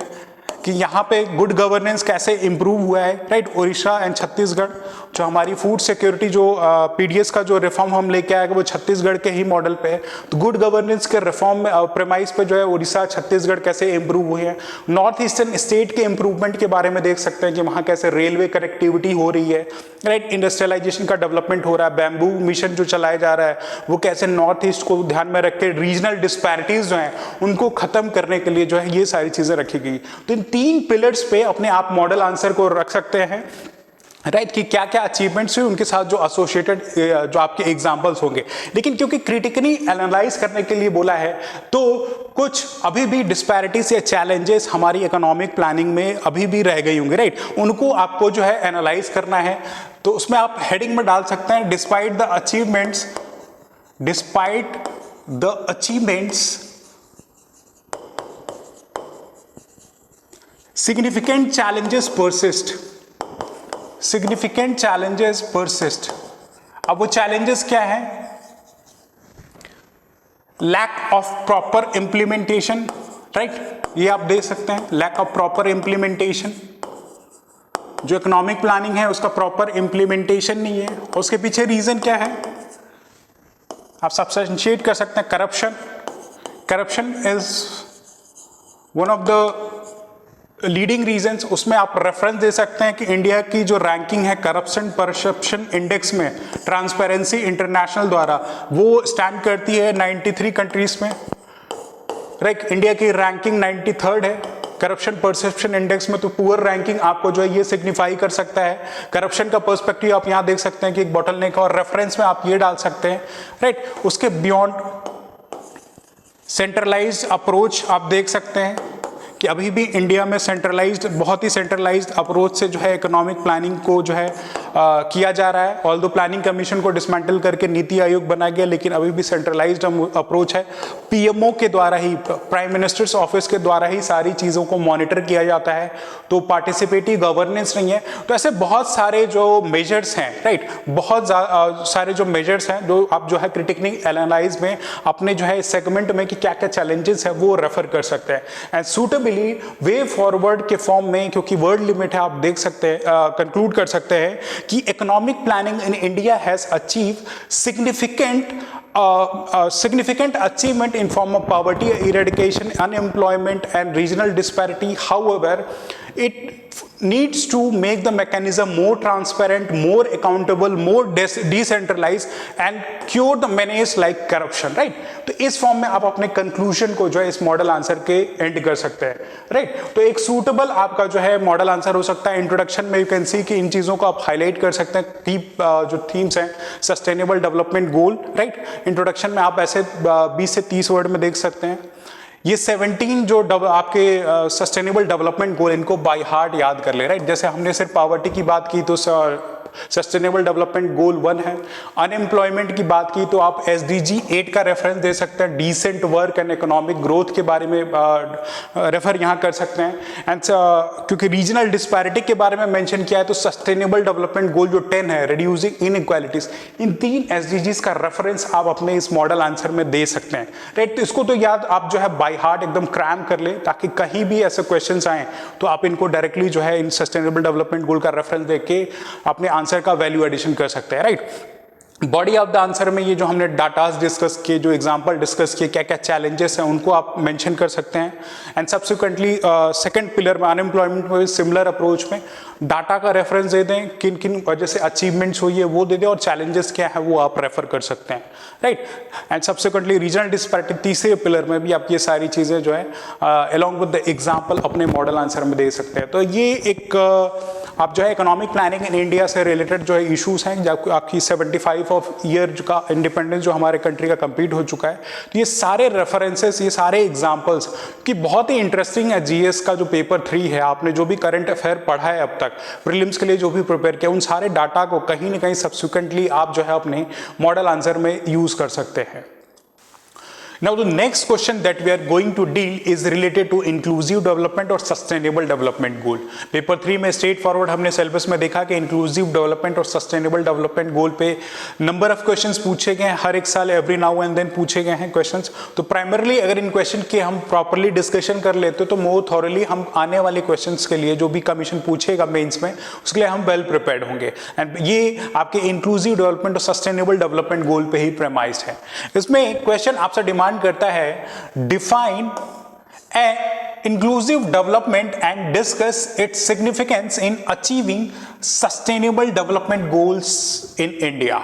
राइट, तो इंक्लूसिव डेवलपमेंट को जो है आपको डिफाइन करना है एंड फिर इसका सिग्निफिकेंस जो है आपको डिस्कस करना है कि कैसे सस्टेनेबल डेवलपमेंट गोल्स को जो है अचीव करने में ये हेल्पफुल है. राइट, समावेशी विकास को परिभाषित करें, समावेशित विकास को परिभाषित करें और भारत में सतत विकास लक्ष्यों को प्राप्त करने में इनकी प्रासंगिकता पर चर्चा करें. राइट, आपको 125 वर्ड में इसका जो है आंसर लिखना है. एक स्ट्रेट फॉरवर्ड चैलेंज है 125 वर्ड में आपको इस आंसर को लिखने के लिए.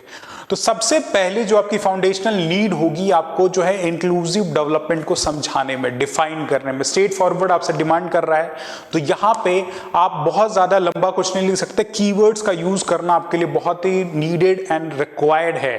राइट, 125 में वर्ड में लिखना है तो इंक्लूसिव डेवलपमेंट के लिए क्या क्या की टर्म्स आप यूज कर सकते हैं जो उसके डेफिनेशन के साथ जस्टिफिकेशन करे, ये आपके आंसर में होना चाहिए. एंड सब्सिक्वेंटली जो सस्टेनेबल डेवलपमेंट गोल है, एक तो 17 के 17 जो सस्टेनेबल डेवलपमेंट गोल, जो 17 सस्टेनेबल डेवलपमेंट गोल है वो बाय हार्ट आपको आने चाहिए और उनका ब्रॉडर रेफरेंस कौन से सस्टेनेबल डेवलपमेंट गोल्स हैं उनके लिए इंक्लूसिव डेवलपमेंट को प्रमोट करने के लिए गवर्नमेंट ने क्या क्या इनिशिएटिव्स लिए हैं वो अपने फैक्चुअल पार्ट में आपको यहाँ रिप्रेजेंट करने की जरूरत है. राइट, तो कंटेक्चुअल अंडरस्टैंडिंग आपने यहाँ पे देख लिया है. इंट्रोडक्शन में आप ब्रॉडली जो है इंक्लूसिव डेवलपमेंट को ही डिफाइन करेंगे.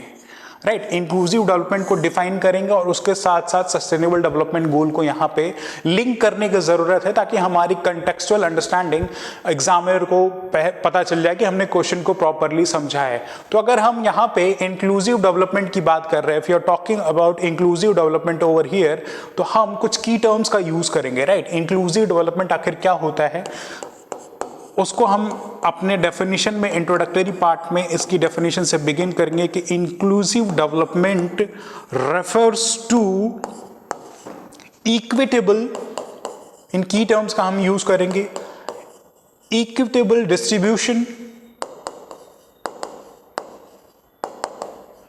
Participation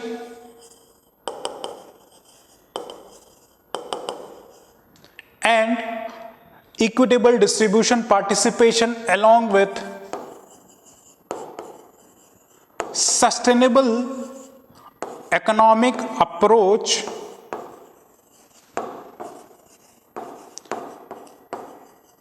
so that the benefits reaches to the marginalized section of the society. Right, marginalized section of the society में जो है ये benefits मिले, इनको ब्रॉडली जो है इंक्लूसिव डेवलपमेंट में ये की टर्म्स आप यूज कर सकते हैं. राइट, इंक्लूसिव डेवलपमेंट में क्या करना चाहिए, equitable distribution. Right, equitable distribution कैसे करना चाहिए, थ्रू प्रॉपर पार्टिसिपेशन. अब ये पार्टिसिपेशन होगा तो क्या होगा, इंक्लूसिविटी बढ़ेगी, सोसाइटी के हर एक स्टेक होल्डर्स जो है आप इकोनॉमिक प्लानिंग और सस्टेनेबल डेवलपमेंट गोल्स को अचीव करने में पार्टिसिपेट करेंगे. और जो अप्रोच होना चाहिए इस इंक्लूसिव डेवलपमेंट गोल को अचीव करने के लिए वो कैसा होना चाहिए, सस्टेनेबल होना चाहिए. सस्टेनेबल अप्रोच पे आप करें ताकि हमारी ये जनरेशन की भी नीड पूरी हो और आगे वाले फ्यूचर जनरेशन जो आए उनको भी इक्वली बेनिफिट हो. उनके लिए ऐसा ना हो कि सारे रिसोर्सेस हम ही यूज कर लें. तो इंक्लूसिव डेवलपमेंट कहां से हुआ. राइट, ये 3 की टर्म्स का यूज कर सकते हैं. और ये किया क्यों जा रहा है, ये किया इसलिए जा रहा है ताकि benefits reaches to the marginalised sections of the society. Right, inclusive development का कोर पर्पस यही है. तो आप अपने इंट्रोडक्टरी पैरा में ही जो यहाँ पे डेफिनेशन की बात की जा रही है, यहाँ पे जो डिफाइन करने की बात की जा रही है, तो यू कैन इंट्रोड्यूस कि inclusive development refers to equitable, participatory and sustainable economic growth, ensuring the benefits reaches the marginalized group and sections of the society, right. तो ब्रॉडली हमने पहले ही पैरा में, क्योंकि 125 वर्ड में लिखना है तो हमारा इंट्रोडक्शन 20 वर्ड से ज्यादा नहीं होना चाहिए, राइट। और पहला सेगमेंट भी हमें हैंडल करना है, तो हमने इंक्लूसिव डेवलपमेंट यहां पे डिफाइन कर दिया। नाउ सब्सिक्वेंट सेकंड पार्ट में हम इसी इंक्लूसिव डेवलपमेंट को यहां पे सस्टेनेबल डेवलपमेंट गोल के साथ लिंक करेंगे, राइट। इसी इंक्लूसिव डेवलपमेंट को सस्टेनेबल डेवलपमेंट गोल के साथ लिंक करेंगे कि this it aligns with the sustainable development goals like SDG 1 reduction of poverty along with reducing inequalities as referred in sustainable development goal, and further जो है sustainable development goal 8 का भी reference दे सकते हैं हम, decent economic work and conditions, right। तो second part of the introduction में आप सस्टेनेबल डेवलपमेंट गोल के साथ इंक्लूसिव डेवलपमेंट को जो है लिंक कर सकते हैं, राइट। प्राइमरली इनको जो है लिंक कर सकते हैं। कुछ और कीवर्ड्स का जो आप यूज यहाँ पे जो कीवर्ड्स का जो आप प्रोमिनेंटली यूज कर सकते हैं उनको हम देखते हैं कि आप इनके साथ साथ क्या क्या यूज कर सकते हैं।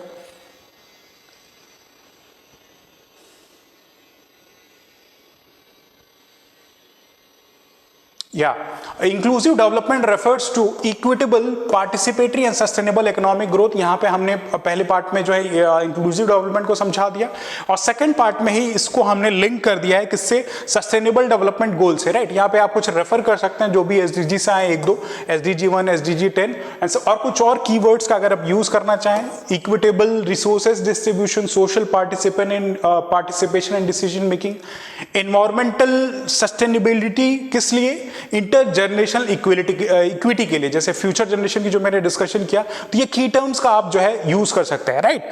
अब जो है सिग्निफिकेंस क्या है, राइट, इंक्लूसिव डेवलपमेंट का क्या सिग्निफिकेंस है सस्टेनेबल डेवलपमेंट गोल के अचीवमेंट के लिए, ये आप अपने बॉडी ऑफ द आंसर में हेडिंग डाल के अपने आंसर्स को लिखेंगे, राइट। और जो भी 17 सस्टेनेबल डेवलपमेंट गोल जो मेंशन किए गए हैं, जो भी 17 सस्टेनेबल डेवलपमेंट गोल जो मेंशन किए गए हैं, उनको रेफर करते हुए, उनको सब्सटैंशिएट करते हुए, उनका रेफरेंस देते हुए, जैसे SDGs 1 है रिडक्शन ऑफ पॉवर्टी, राइट, उनको रेफर करते हुए, राइट, ये जो SDGs दिए गए हैं उनको रेफर करते हुए कैसे इंक्लूसिव डेवलपमेंट हो रही है ये हमें रेफर करना है। जैसे पॉवर्टी के इरेडिकेशन के लिए गवर्नमेंट क्या स्कीम रन करा रही है, PM किसान जैसी स्कीम, जो फार्मर्स हैं उनके पास जो है 6,000 रुपीज जो है PM किसान स्कीम के थ्रू दिया जाएगा। इससे क्या है, पॉवर्टी इरेडिकेशन।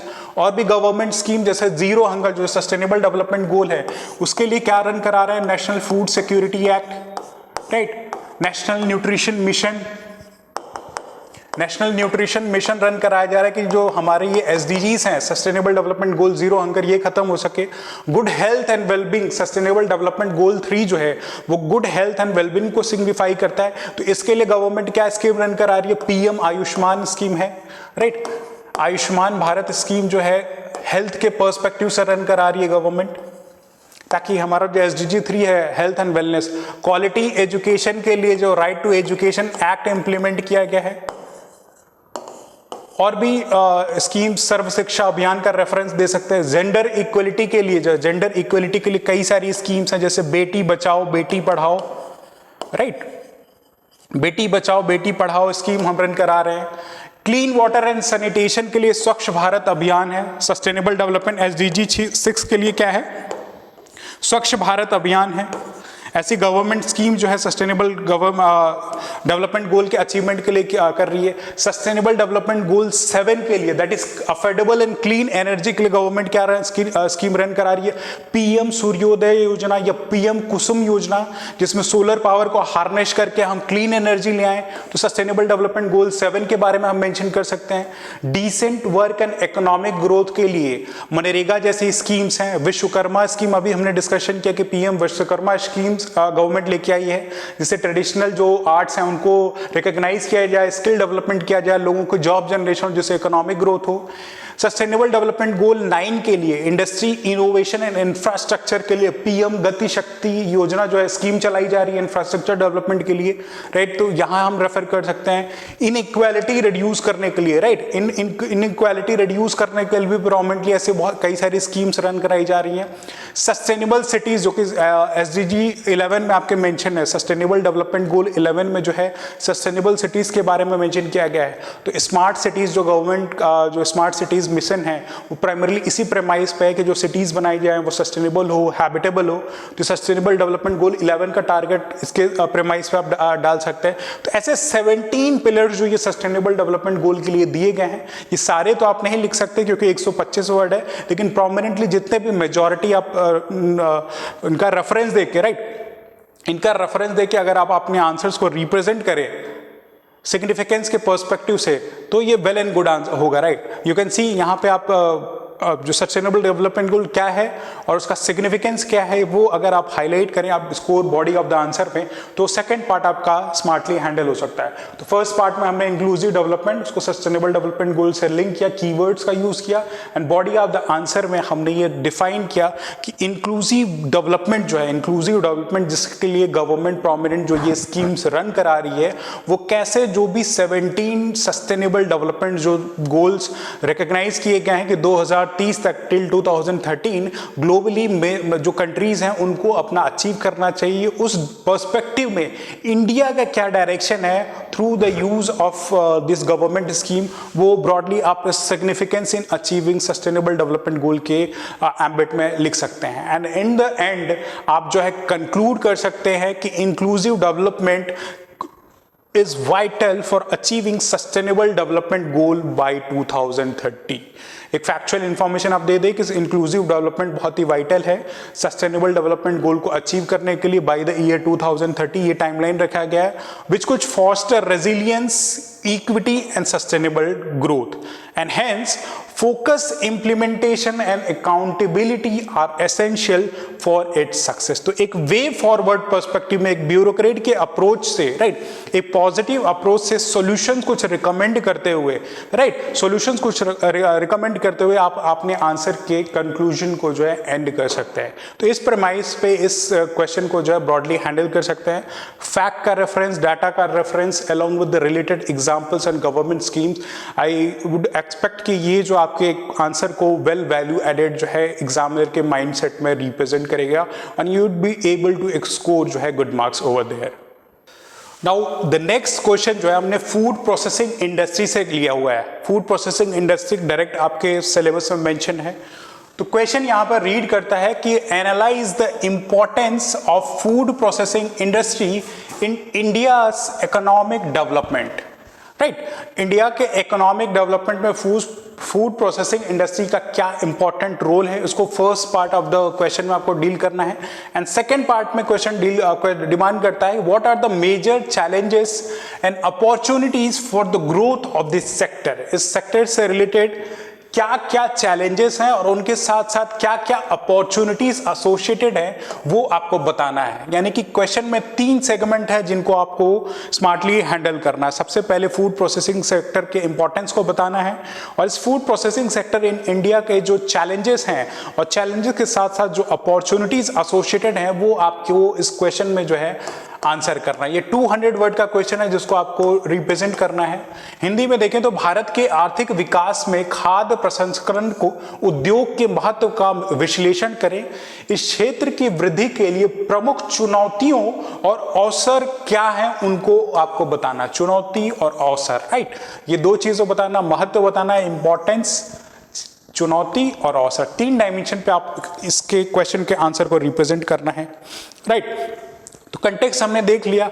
अब इंट्रोडक्शन में ऐसे क्वेश्चंस को रिप्रेजेंट करना हो, अभी हमने प्रीसीडिंग क्वेश्चन जो पास में भी क्वेश्चन को देखा था, इंडिया के इकोनॉमिक अचीवमेंट्स के बारे में, इकोनॉमिक प्लानिंग के अचीवमेंट्स के बारे में हमने क्वेश्चन को डिस्कस किया, जिसमें हमने बोला था कि ऐसे क्वेश्चन में मोस्ट सूटेबल होता है कि डाटा ड्रिवन आप इंट्रोडक्शन दें। इंट्रोडक्शन में ही अपने बात को आप ऑथेंटिकली पूरी मजबूती के साथ रिप्रेजेंट कर पाए, और वो कब कर सकते हैं जब आपके पास डाटा अवेलेबल हो, राइट। जब आपके पास डाटा अवेलेबल होगा तो अपनी बातों को आप वैल्यूबली रख सकते हैं, राइट। तो स्ट्रेट फॉरवर्ड यहाँ पे जो है फूड प्रोसेसिंग इंडस्ट्री के इंपॉर्टेंस के बारे में बताया गया है। तो इंट्रोडक्शन आप कैसे लिख सकते हैं? इंट्रोडक्शन एज यूजुअल जो फूड प्रोसेसिंग इंडस्ट्री क्या है, एम्प्लॉयमेंट प्रोवाइड करता है, राइट, इंक्लूसिविटी को प्रमोट करता है, ऐसे एक डेफिनेशन बेस्ड अप्रोच में आप डाल सकते हैं। या फिर अपने इंट्रोडक्शन को अपने पेयर ग्रुप से डिफर करने के लिए आप थोड़ा फैक्ट इसमें इन्फ्यूज कर सकते हैं। जैसे फैक्ट क्या है, इंट्रोडक्शन के प्रेमाइस पे आप लिख सकते हैं कि food processing industry in India, food processing industry in India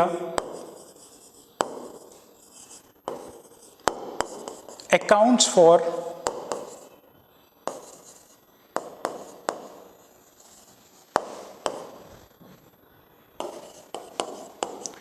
9% of its economy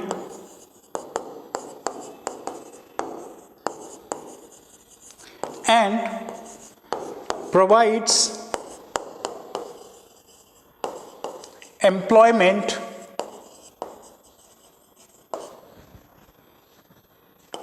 to around 1.7 million individuals as quoted by Ministry of Food Processing Industry.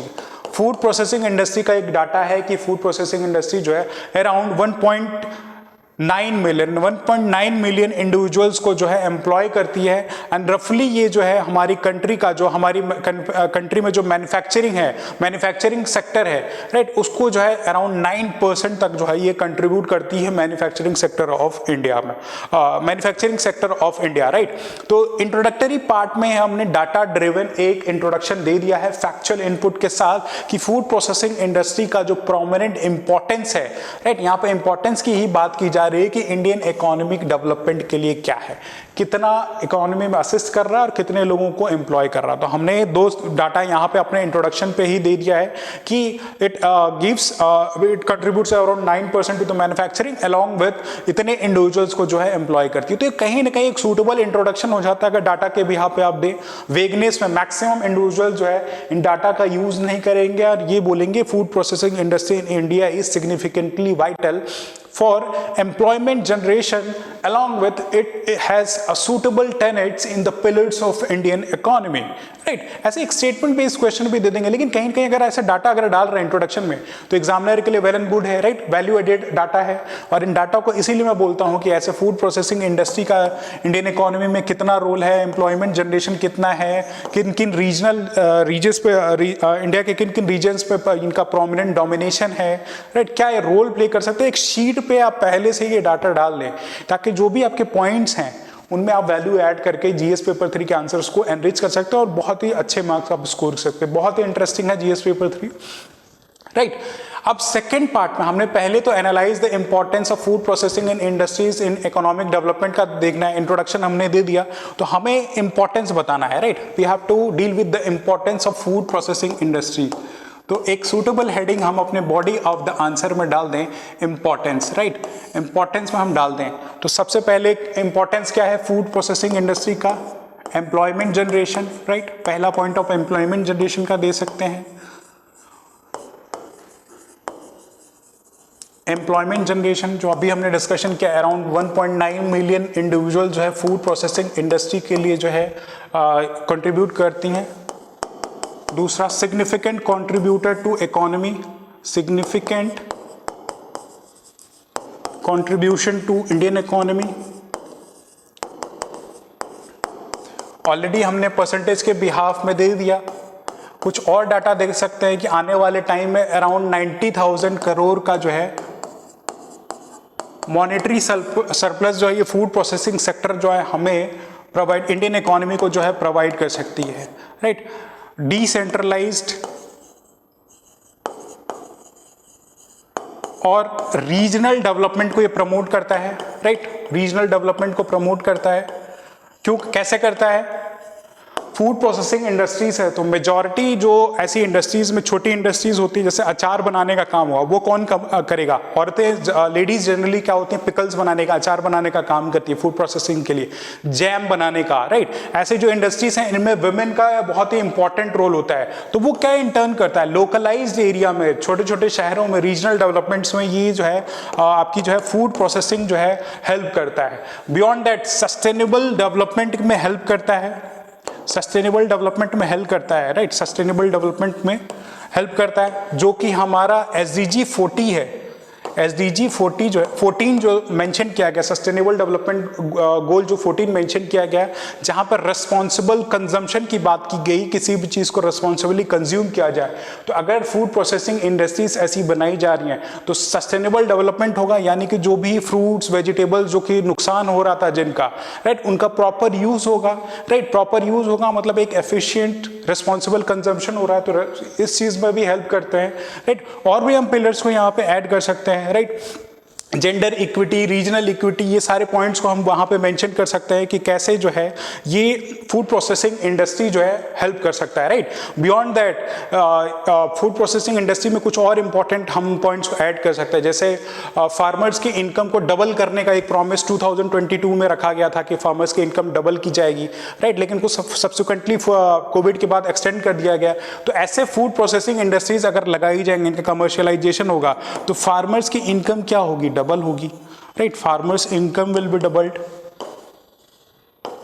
ये पॉइंट्स हम अपने आंसर्स में we can represent it these points importance. अब क्योंकि 200 word में लिखना है तो हमें अभी बाकी 2 डायमेंशंस को और ध्यान में रखना है, तो इनमें से 3-4 पॉइंट आप रिप्रेजेंट कर सकते हैं। अब चैलेंजेस क्या है फूड प्रोसेसिंग इंडस्ट्री से एसोसिएटेड, चैलेंजेस क्या है, what are the challenges associated with the food processing industries. सबसे पहले तो लॉजिस्टिक्स है, लॉजिस्टिक का चैलेंज। लॉजिस्टिक का चैलेंज कैसे कि प्रोडक्शन कहीं हो रहा है, राइट, प्रोडक्शन वेजिटेबल का, फ्रूट का प्रोडक्शन, आपका जो एप्पल का प्रोडक्शन देखोगे शिमला में हो रहा है, उत्तराखंड में हो रहा है, और उसकी प्रोसेसिंग कहीं 200-300 किलोमीटर या 500 किलोमीटर दूर पे है। तो उतने टाइम पे, उतनी डिस्टेंस को कवर करने के लिए हमें ट्रेन की जरूरत होगी, ट्रांसपोर्टेशन की जरूरत होगी, जो कि इतना इंप्रूव्ड नहीं है इंडिया में, राइट। तो एक लॉजिस्टिक चैलेंज है एसोसिएटेड। बियॉन्ड दैट इंडिया का जो है हॉट एंड ह्यूमिड कंडीशंस है, hot and humid climate conditions है, राइट। तो बहुत जल्दी जो है जो हमारे रॉ मटेरियल है फूड प्रोसेसिंग के लिए वो पेरिश हो जाते हैं, पेरिश कर जाते हैं as compare to the western nation या प्रोमिनेंट जो भी डेवलप्ड इकोनॉमीज हैं, वहाँ पे सूटेबल क्लाइमेटिक कंडीशंस हैं। लेकिन इंडिया में क्या हॉट एंड ह्यूमिड कंडीशंस हैं, तो जो रॉ मटेरियल है वो जल्दी से पेरिश हो जाएंगे। तो ये भी एक चैलेंज ही है कहीं ना कहीं, right. Lack of storage, lack of storage that is warehouses या कोल्ड स्टोरेज, राइट। प्रोमिनेंट इतने बड़े कोल्ड स्टोरेजेस या वेयर हाउसेस नहीं अवेलेबल हैं, ये भी एक सिग्निफिकेंट चैलेंज है। बियॉन्ड लेसर क्रेडिट, अब फूड प्रोसेसिंग की इंडस्ट्री को फंक्शन करने के लिए फंड की रिक्वायरमेंट होगी, लेकिन इतनी अवेलेबिलिटी नहीं है, एक लॉस मेकिंग सेक्टर हो सकता है, इसीलिए शायद क्रेडिट की अवेलेबिलिटी इतनी नहीं है। तो ये भी एक चैलेंजेस में आता है, राइट। सब्सिक्वेंट चैलेंजेस और क्या देंगे, lack of training, lack of training और इंस्टीट्यूशनलाइजेशन, जो इंडिविजुअल्स इस फूड प्रोसेसिंग इंडस्ट्रीज में रिलेटेड है, राइट, जैसे और लोकल लेवल पे वुमेन है, गांव के लोग हैं, फूड प्रोसेसिंग इंडस्ट्री में रिलेटेड है, उनको इतनी प्रॉपर ट्रेनिंग नहीं दी गई। जो भी नॉलेज है वो थ्रू फैमिली या कन्वेंशनल अप्रोच में दिया गया है। तो अगर प्रॉपर ट्रेनिंग देंगे तो शायद फूड प्रोसेसिंग इंडस्ट्री और फ्लरिश करेगी। और इंस्टीट्यूशनलाइज नहीं है, यानी कि अनऑर्गेनाइज्ड अप्रोच में या अनऑर्गेनाइज्ड सेक्टर में प्रोमिनेंटली ये फूड प्रोसेसिंग सेंटर जो है फ्लरिश कर रहा है। तो अगर इंस्टीट्यूशन आ जाए, जैसे किसान जैम है, किसान जैम की जो मैन्युफैक्चरिंग किसान आपका ब्रांड करता है, या नेस्ले ऐसा कुछ कर रहा है, तो ऐसा अगर इंस्टीट्यूशनल प्रोटेक्शन अगर फूड प्रोसेसिंग इंडस्ट्रीज को दिया जाए तो ऑर्गेनाइज्ड वे में सारी डेवलपमेंट होंगी, राइट। तो ये पॉइंट्स हम मेंशन कर सकते हैं चैलेंजेस में। चैलेंजेस में ये सारे पॉइंट्स को हम मेंशन कर सकते हैं, राइट। इन 3-4 पॉइंट्स को जो है अपने चैलेंजेस में डाल सकते हैं। एंड सब्सिक्वेंट चैलेंजेस के साथ जो है अपॉर्चुनिटीज की यहाँ बात की गई है कि अपॉर्चुनिटीज क्या क्या देती हैं, राइट। अपॉर्चुनिटीज में आप देखेंगे सिमिलर जो हमने डिस्कशन किया कि इकोनॉमिक ग्रोथ,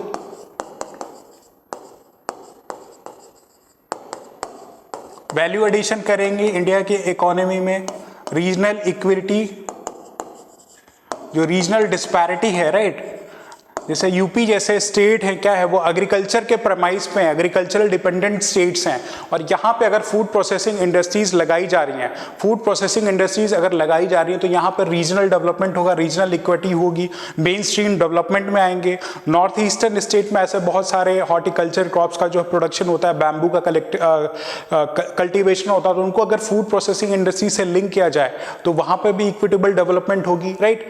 एक्सपोर्ट का पोटेंशियल जो है बूस्टअप होगा, हमारा एक्सपोर्ट पोटेंशियल बूस्टअप होगा, राइट, एक्सपोर्ट का पोटेंशियल बूस्टअप होगा, ये हम अपने मॉडल आंसर में डाल सकते हैं कि एक्सपोर्ट का पोटेंशियल बूस्टअप होगा, right. And beyond that technological advancement भी आएंगे, टेक्नोलॉजिकल एडवांसमेंट भी आएंगे, क्योंकि फूड प्रोसेसिंग इंडस्ट्री जब होगी, इकोनॉमिक ग्रोथ होगा, तो टेक्नोलॉजीज भी आएंगे उनके साथ साथ। और टेक्नोलॉजीज इन टर्न क्या करेंगी, ह्यूमन कैपिटल की प्रोडक्टिविटी को, इकोनॉमिक की प्रोडक्टिविटी को और एनहेंस करेंगे। तो ये सारी अपॉर्चुनिटीज फूड प्रोसेसिंग सेक्टर जो है अपने साथ लेके आ सकता है। तो इन 3 डायमेंशन पे आप ये सारे पॉइंट्स को रिप्रेजेंट करके अपने मॉडल आंसर को अलोंग विद द डाटा, ये सारे जो डाटा दिए गए हैं वो रिप्रेजेंट कर सकते हैं। और कुछ गवर्नमेंट स्कीम्स जैसे पीएम संपदा योजना के बारे में मेंशन किया गया है, या लोकल इंडस्ट्रीज या फूड प्रोसेसिंग इंडस्ट्रीज को बूस्ट करने के लिए प्रोडक्शन लिंक इंसेंटिव स्कीम जो है गवर्नमेंट रन कर रही है, इनका हम रेफरेंस दे सकते हैं अपने मॉडल आंसर में, राइट। तो ये प्रोमिनेंटली जो है फूड प्रोसेसिंग इंडस्ट्री से रिलेटेड जो भी इश्यूज हैं, चैलेंजेस है, अपॉर्चुनिटीज, उनको हमने पॉइंट के फॉर्मेट में देख लिया। एंड आई होप कि इससे रिलेटेड जो भी क्वेश्चन आएंगे आप शायद वेल कैपेबल हो गए इन सारे एग्जाम्पल्स को।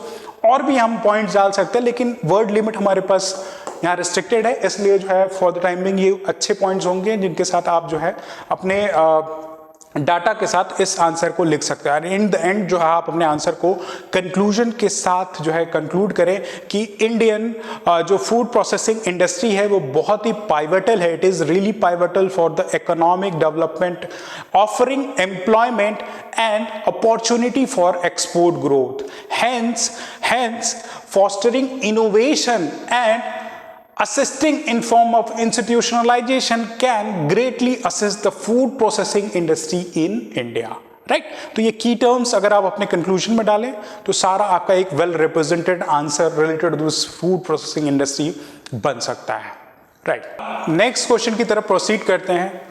सिलेबस में मेंशन है लिबरलाइजेशन और ग्लोबलाइजेशन का impact in India, right. Syllabus में एज इट इज मेंशन है, तो सोसाइटी के अलग अलग डायमेंशंस पे, अलग अलग इंडिविजुअल्स पे ग्लोबलाइजेशन का क्या इम्पैक्ट पड़ा है, इससे questions as we have seen कि कमीशन ने पूछा है। इसी प्रमाइस पे एक क्वेश्चन है, discuss the role of globalisation in shaping the status of women in Indian society. Globalisation का क्या रोल रहा है इंडियन वुमेन के रोल को सोसाइटी में डिफाइन करने के लिए या शेप करने के लिए। Highlight the positive and negative impacts with suitable examples, right. इनके दोनों के पॉजिटिव और नेगेटिव इंपैक्ट के बारे में आपको जो है एलेबोरेट करना है।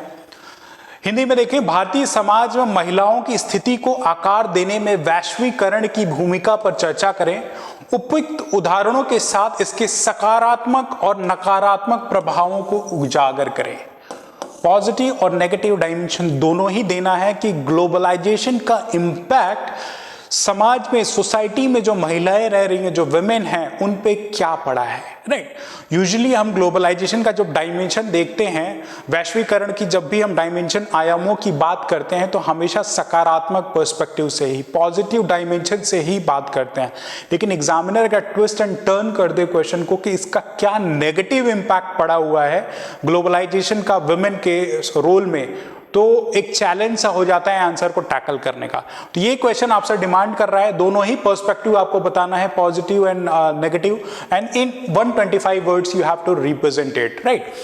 125 वर्ड में आपको जो है रिप्रेजेंट करना है। तो एक चैलेंज है, तो इसको हम की पॉइंट्स में ही इन सारी चीजों को देंगे, आर्गुमेंट्स रखेंगे, और जो थोड़े बहुत रिलेटेड फैक्ट्स होंगे उनके बारे में भी हम जो अपने इंट्रोडक्शन या बॉडी ऑफ द आंसर को रिप्रेजेंट करेंगे।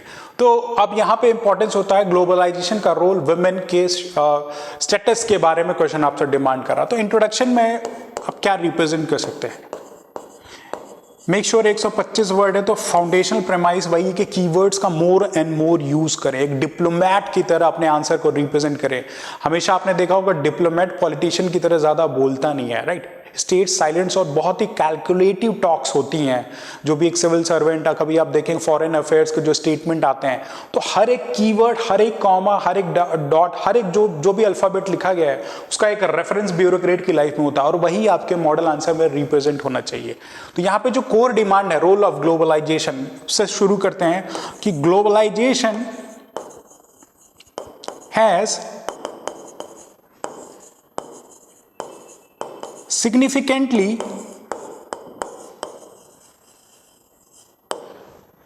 empowered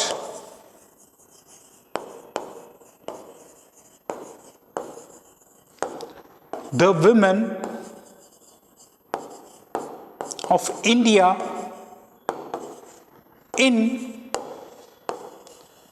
social, political and economic dimensions.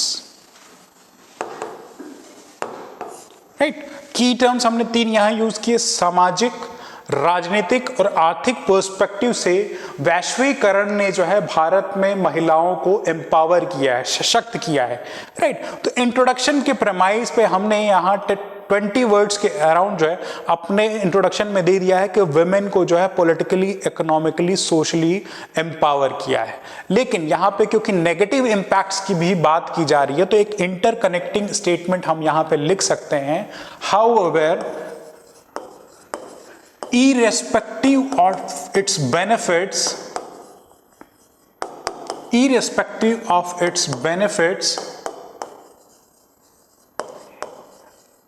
it has challenged the Indian cultural norms. Right, negative perception में हमने एक हिंट दे दिया है कि वुमेन को सोशियो पॉलिटिकली एम्पावर ग्लोबलाइजेशन ने तो किया ही है, लेकिन अपने साथ कुछ चैलेंजेस लेके आया है। वो चैलेंजेस क्या है? भारतीय संस्कृति या भारतीय संस्कृति का जो सरोकार है, जो सामाजिक सरोकार है, उसको कहीं ना कहीं ग्लोबलाइजेशन ने चैलेंज किया है regarding the status of women in the society. तो जो हम नेगेटिव डायमेंशन के बारे में बात करेंगे, ग्लोबलाइजेशन का नेगेटिव इंपैक्ट क्या है वुमेन के role in the Indian society, तो वो जो डायमेंशन देंगे तो उसका कहीं ना कहीं हिंट यहाँ पे ये स्टेटमेंट दे देता है। तो इंट्रोडक्शन में आप ये सिग्निफाई कर सकते हैं कि ग्लोबलाइजेशन का क्या रोल रहा है, सोशियो पॉलिटिकल इकोनॉमिक एम्पावरमेंट, और चैलेंजेस में इंडियन कल्चरल इथोस को कहीं ना कहीं ये चैलेंज करता है। तो इंट्रोडक्शन में आप इसको ऐसे रिप्रेजेंट कर सकते हैं। राइट, अब फर्दर अपने बॉडी ऑफ द आंसर में जो है आप जो है हेडिंग डाल सकते हैं। क्या हेडिंग डाल सकते हैं? Positive impacts. राइट, पहला जो क्वेश्चन की डिमांड है कि क्या पॉजिटिव इंपैक्ट्स हैं, क्या पॉजिटिव इंपैक्ट्स हैं ग्लोबलाइजेशन की in the role of women in the Indian society. तो पहला आप पॉइंट दे सकते हैं, increase enrolment in higher education, increase enrollment in higher education,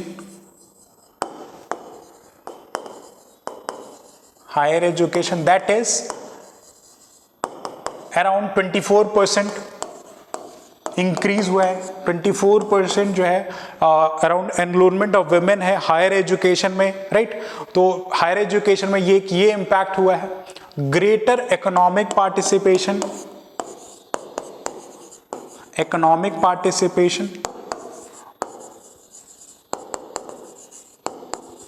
for example जो आईटी सेक्टर है इंडिया का, information technology sector in India है, वहां पे प्रोमिनेंटली जो वुमेन है वो एम्प्लॉयड हैं। राइट, वो एम्प्लॉयड हैं इन आईटी सेक्टर्स में। फॉर एग्जांपल आईटी सेक्टर्स दे सकते हैं आप। आईटी सेक्टर के अलावा कुछ और जो मॉडर्न डे स्टार्टअप्स हैं, उनमें वुमेन का रिप्रेजेंटेशन है।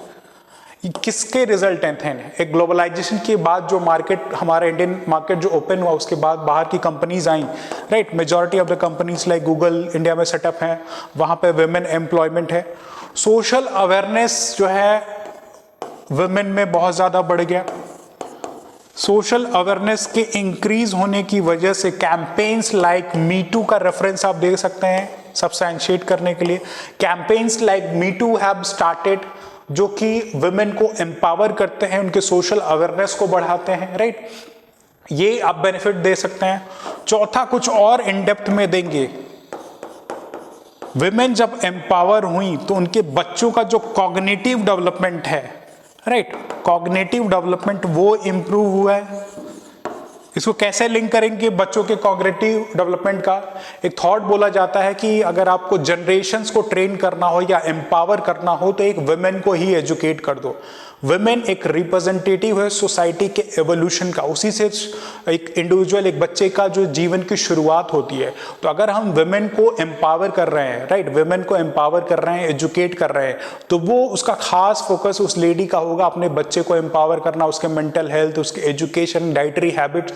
तो जो ये ग्लोबलाइजेशन का इम्पैक्ट ऑल्दो वुमेन के एम्पावरमेंट में है, पर इन द लार्जर एक्सटेंट जो बच्चों के कॉग्निटिव डेवलपमेंट में भी कहीं ना कहीं हेल्प करता है, राइट, कहीं ना कहीं हेल्प करता है। एंड सिग्निफिकेंटली कुछ और पॉइंट्स हम डाल सकते हैं, जैसे increase political participation. Political participation में इंक्रीज हो गया है, चाहे वो इंडिया में हो या across the world, women, Indian women का रिप्रेजेंटेशन बढ़ चुका है, राइट। गीता गोपीनाथ का आप एग्जाम्पल दे सकते हैं, IMF की रिप्रेजेंटेटिव थी। तो ये सारे एग्जाम्पल पॉजिटिव इम्पैक्ट के बिहाफ पे you can give along with facts and example, जो आपके आंसर को सब्सटेंशिएट कर सकते हैं कि क्या क्या पॉजिटिव इम्पैक्ट में। 3 से 4 पॉइंट क्वाइट सफिशिएंट होंगे। और अगर आप नेगेटिव इम्पैक्ट की बात करें, नेगेटिव इम्पैक्ट की बात करें कि नेगेटिव इम्पैक्ट क्या होगा ग्लोबलाइजेशन का, उसमें हम नेगेटिव इम्पैक्ट क्या दे सकते हैं कि इकोनॉमिक डिस्पैरिटी इंक्रीज हो रही है। इकोनॉमिक डिस्पैरिटी जो है वो इंक्रीज हुई है। अब ये कैसे? अभी तो हमने बोला कि इकोनॉमिक एम्पावरमेंट हो रहा है।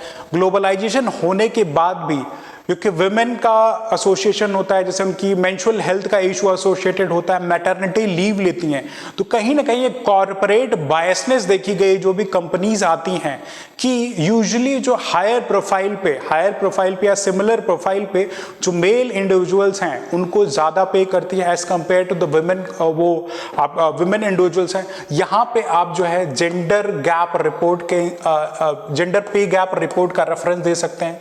जेंडर पे गैप रिपोर्ट का जो है डाटा इन्फ्यूज कर सकते हैं अपनी बात को सब्सटेंशिएट करने के लिए, कैसे ही जो है इकोनॉमिक डिस्पैरिटी क्रिएट कर रहा है, राइट। जैसे 19% जो है इंडिया में जो है जेंडर पे गैप देखा गया है, अराउंड 90% का डिफरेंस जो है इंडिया में देखा गया है। तो ये ग्लोबलाइजेशन कहीं ना कहीं इकोनॉमिक डिस्पैरिटी क्रिएट करता है।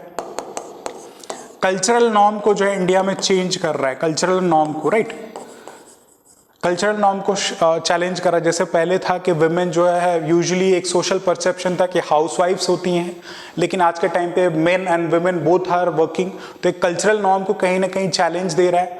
बियॉन्ड दैट एक रीजन ये भी परसेप्ट किया गया है, increase rate of divorce. Divorces का एक इंक्रीज जो रेट है तलाक का, वो भी कहीं ना कहीं ऐसा नोटिस किया गया है कि ग्लोबलाइजेशन का एक लार्जर इम्पैक्ट है, क्योंकि हम वेस्टर्न कल्चर, वेस्टर्न वैल्यूज को अडॉप्ट कर रहे हैं एंड सिग्निफिकेंटली इकोनॉमिक एम्पावरमेंट की वजह से मैरिजेस को एक साथ रखना मुश्किल हो रहा, तो डाइवर्सेस के जो है इश्यूज एराइज हो रहे हैं। सिग्निफिकेंटली जो मैरिज एज है वो डिले हो रही है, राइट, मैरिज एज डिलेमेंट हो रहा है। रिप्रोडक्टिविटी कम, रिप्रोडक्शन जो है, राइट, रिप्रोडक्शन जो है, बच्चे कम पैदा किए जा रहे हैं, तो रिप्रोडक्शन के जो रिप्रोडक्टिविटी है वो लो होती जा रही है। ये एक इसके साथ एसोसिएटेड इश्यूज हैं। कुछ नए कंसेप्ट जो है, लोग शादी नहीं कर रहे, live in marriages, live in relationship का कंसेप्ट आ रहा है, ये भी एक नेगेटिव कंसेप्ट के डायमेंशन में हम डाल सकते हैं कि मैरिजेस डिसमेंटल हो रहे हैं। ऑल्दो हम सुप्रीम कोर्ट ने जो है यूजुअली जो है लिव इन रिलेशनशिप को रिकॉग्नाइज कर दिया है, लेकिन यहाँ पे हम जो है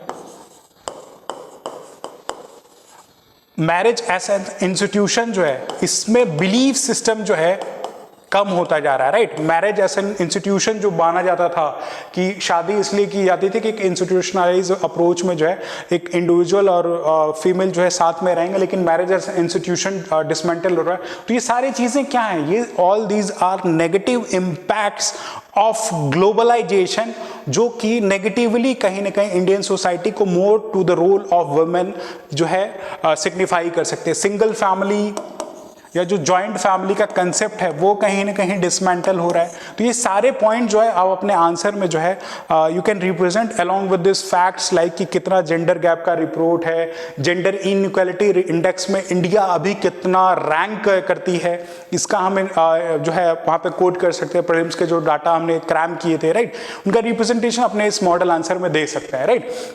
एंड सब्सिक्वेंटली अपने आंसर का कंक्लूजन हम दे सकते हैं कि while globalization has significantly empowered the women in the Indian society, however challenges like inequality and equal access to the resources of the society remains still rampant. Hence, due measures like inclusive participation and measures like menstrual leave का भी आप डाल सकते हैं कि measures like menstrual leave, prominent legalized menstrual leave should be given so that the positive dimensions of globalization are realized in soul and spirits, right? इस format में आप अपने आंसर को कंक्लूड कर सकते हैं। कुछ डायमेंशन दे दिया आपने, सजेशन दे दिए कि मेंस्ट्रुअल लीव्स दी जाएं, लीगलाइज की जाएं, वुमेन का इंक्लूसिव पार्टिसिपेशन हो, राइट, और से और पार्टिसिपेशन हो, और जो कोर प्रिंसिपल हैं ग्लोबलाइजेशन की वो सोल एंड प्रिंसिपल में जो है इंडिया की सोसाइटी को पॉजिटिवली बेनिफिट करे। तो ये अपने आंसर को इस प्रेमाइज पे आप जो है कंक्लूड कर सकते हैं। तो दीज आर द एक फ्रेमवर्क है आपके मॉडल आंसर का 125 वर्ड में आप कैसे की पॉइंट्स में कुछ डायमेंशंस को जो है आप रिप्रेजेंट करके दिखा सकते हैं। पॉजिटिव इम्पैक्ट में economic empowerment, access to education, social awareness को रिप्रेजेंट कर सकते हैं। एग्जांपल्स को आप दे सकते हैं, यहाँ पे यू कैन फैक्ट का इन्फ्यूज कर सकते हैं, राइट, ये सारे एग्जांपल्स हैं। नेगेटिव इम्पैक्ट्स में आप 2-3 पॉइंट डाल सकते हैं अलोंग विद एग्जांपल्स, या कुछ अगर रिपोर्ट्स एंड रैंकिंग्स है उसको देके अपने आइडिया को आंसर को जो सब्सटेंशिएट करते हैं, फर्दर 20 वर्ड का एक कंक्लूजन आप अपने मॉडल आंसर में ऐसे दे सकते हैं, राइट। तो इन पॉइंट्स को दे के अलोंग विद द फैक्ट्स कैसे एक जीएस का पेपर वेल रिप्रेजेंटेड हो सकता है उसको आप ब्रॉडली जो है रिप्रेजेंट कर सकते हैं। या कुछ फ्लो चार्ट्स का भी आप मेंशनिंग कर सकते हैं जिसको अब नेगेटिव इम्पैक्ट में जो पहले की सोसाइटी और अभी की सोसाइटी में क्या चेंजेस आए उनको टैबुलर फॉर्म में आप रिप्रेजेंट कर सकते हैं ताकि प्रेजेंटेशन आपका डिफरेंट हो, राइट। हर एक इंडिविजुअल की कॉपी हो सकता है कंटेंट के बिहाफ में बहुत सिमिलर हो पर उनका प्रेजेंटेशन थोड़ा डिफरेंट होता है, राइट, जिस पे थोड़ा बहुत मार्क्स का आप एज क्रिएट कर सकते हैं। So this is the 4th question that we have discuss. अब जो है एंड में आपको जो आज 2 क्वेश्चन प्रैक्टिस करने के लिए दिए जा रहे हैं उसमें जो सबसे पहला क्वेश्चन जो है वो सब्सिडी और पब्लिक डिस्ट्रीब्यूशन से रिलेटेड है। इसको जो है आपको 200 वर्ड में लिखना है, 200 वर्ड में ये पहला क्वेश्चन आपको रिप्रेजेंट करना है, जिसमें पहला क्वेश्चन है critically examine the role of agricultural subsidies and public distribution system in ensuring food security in India, and further what are the reforms needed to improve this system। तो 2 dimension पे आपको बताना है कि पीडीएस और subsidy क्या role play करते हैं फूड सिक्योरिटी, इंडिया की फूड सिक्योरिटी में, और फर्दर क्या रिफॉर्म देनी चाहिए जिससे ये सिस्टम इंप्रूव हो। भारत में खाद्य सुरक्षा सुनिश्चित करने में कृषि सब्सिडी और सार्वजनिक वितरण प्रणाली की भूमिका की समालोचनात्मक समीक्षा करें। इन प्रणालियों को सुधारने के लिए किन किन सुधारों की आवश्यकता है ये बताएं। 200 वर्ड में देने। एंड सब्सिक्वेंट जो दूसरा क्वेश्चन है वो पॉवर्टी से रिलेटेड है। सिलेबस में ये दोनों ही पीडीएस, फूड सिक्योरिटी, सब्सिडी, ये आपके सिलेबस में मेंशन है। Poverty issues associated with poverty आपके सिलेबस में मेंशन है, उसी पे ये क्वेश्चन प्रेमाइज है 125 वर्ड में। Examine the main causes of poverty in India and discuss the effectiveness of government policies in addressing these causes. ये पास्ट ईयर में ये क्वेश्चन पूछा जा चुका है, कमीशन से ऑन पर्पस डाला है कि प्रीवियस ईयर क्वेश्चन को भी प्रैक्टिस करें एंड मेक श्योर कि इन क्वेश्चन को प्रैक्टिस करके एक स्ट्रक्चर्ड फॉर्मेट जो हमने डिस्कशन किया, introduction, body of the answer, conclusion, data, value addition, examples, government schemes and program, reports and ranking जो हम अभी डिस्कस कर रहे हैं, इनको अपने आंसर में इन्फ्यूज करें और इसका मॉडल आंसर का जो पीडीएफ है वो स्कैन करके आप जो है chronicle.is01@gmail.com की पे मेल कर सकते हैं, या जो नंबर आपको वेबसाइट पे दिया गया है उस पे अपने आंसर्स की पीडीएफ को हमें भेज सकते हैं ताकि हम उनको इवेलुएट करके आपको एक प्रॉपर फीडबैक दें कि आप अपने आंसर को कैसे बेटर कर सकते हैं। साइमल्टेनियसली इस अप्रोच के साथ आपका सिलेबस एग्जाम से पहले थॉरली जो है प्रिपेयर्ड होगा। सो this is all for today. Hope you have liked this section. If you have liked it, then do give us the feedback. Till then, goodbye and all the best.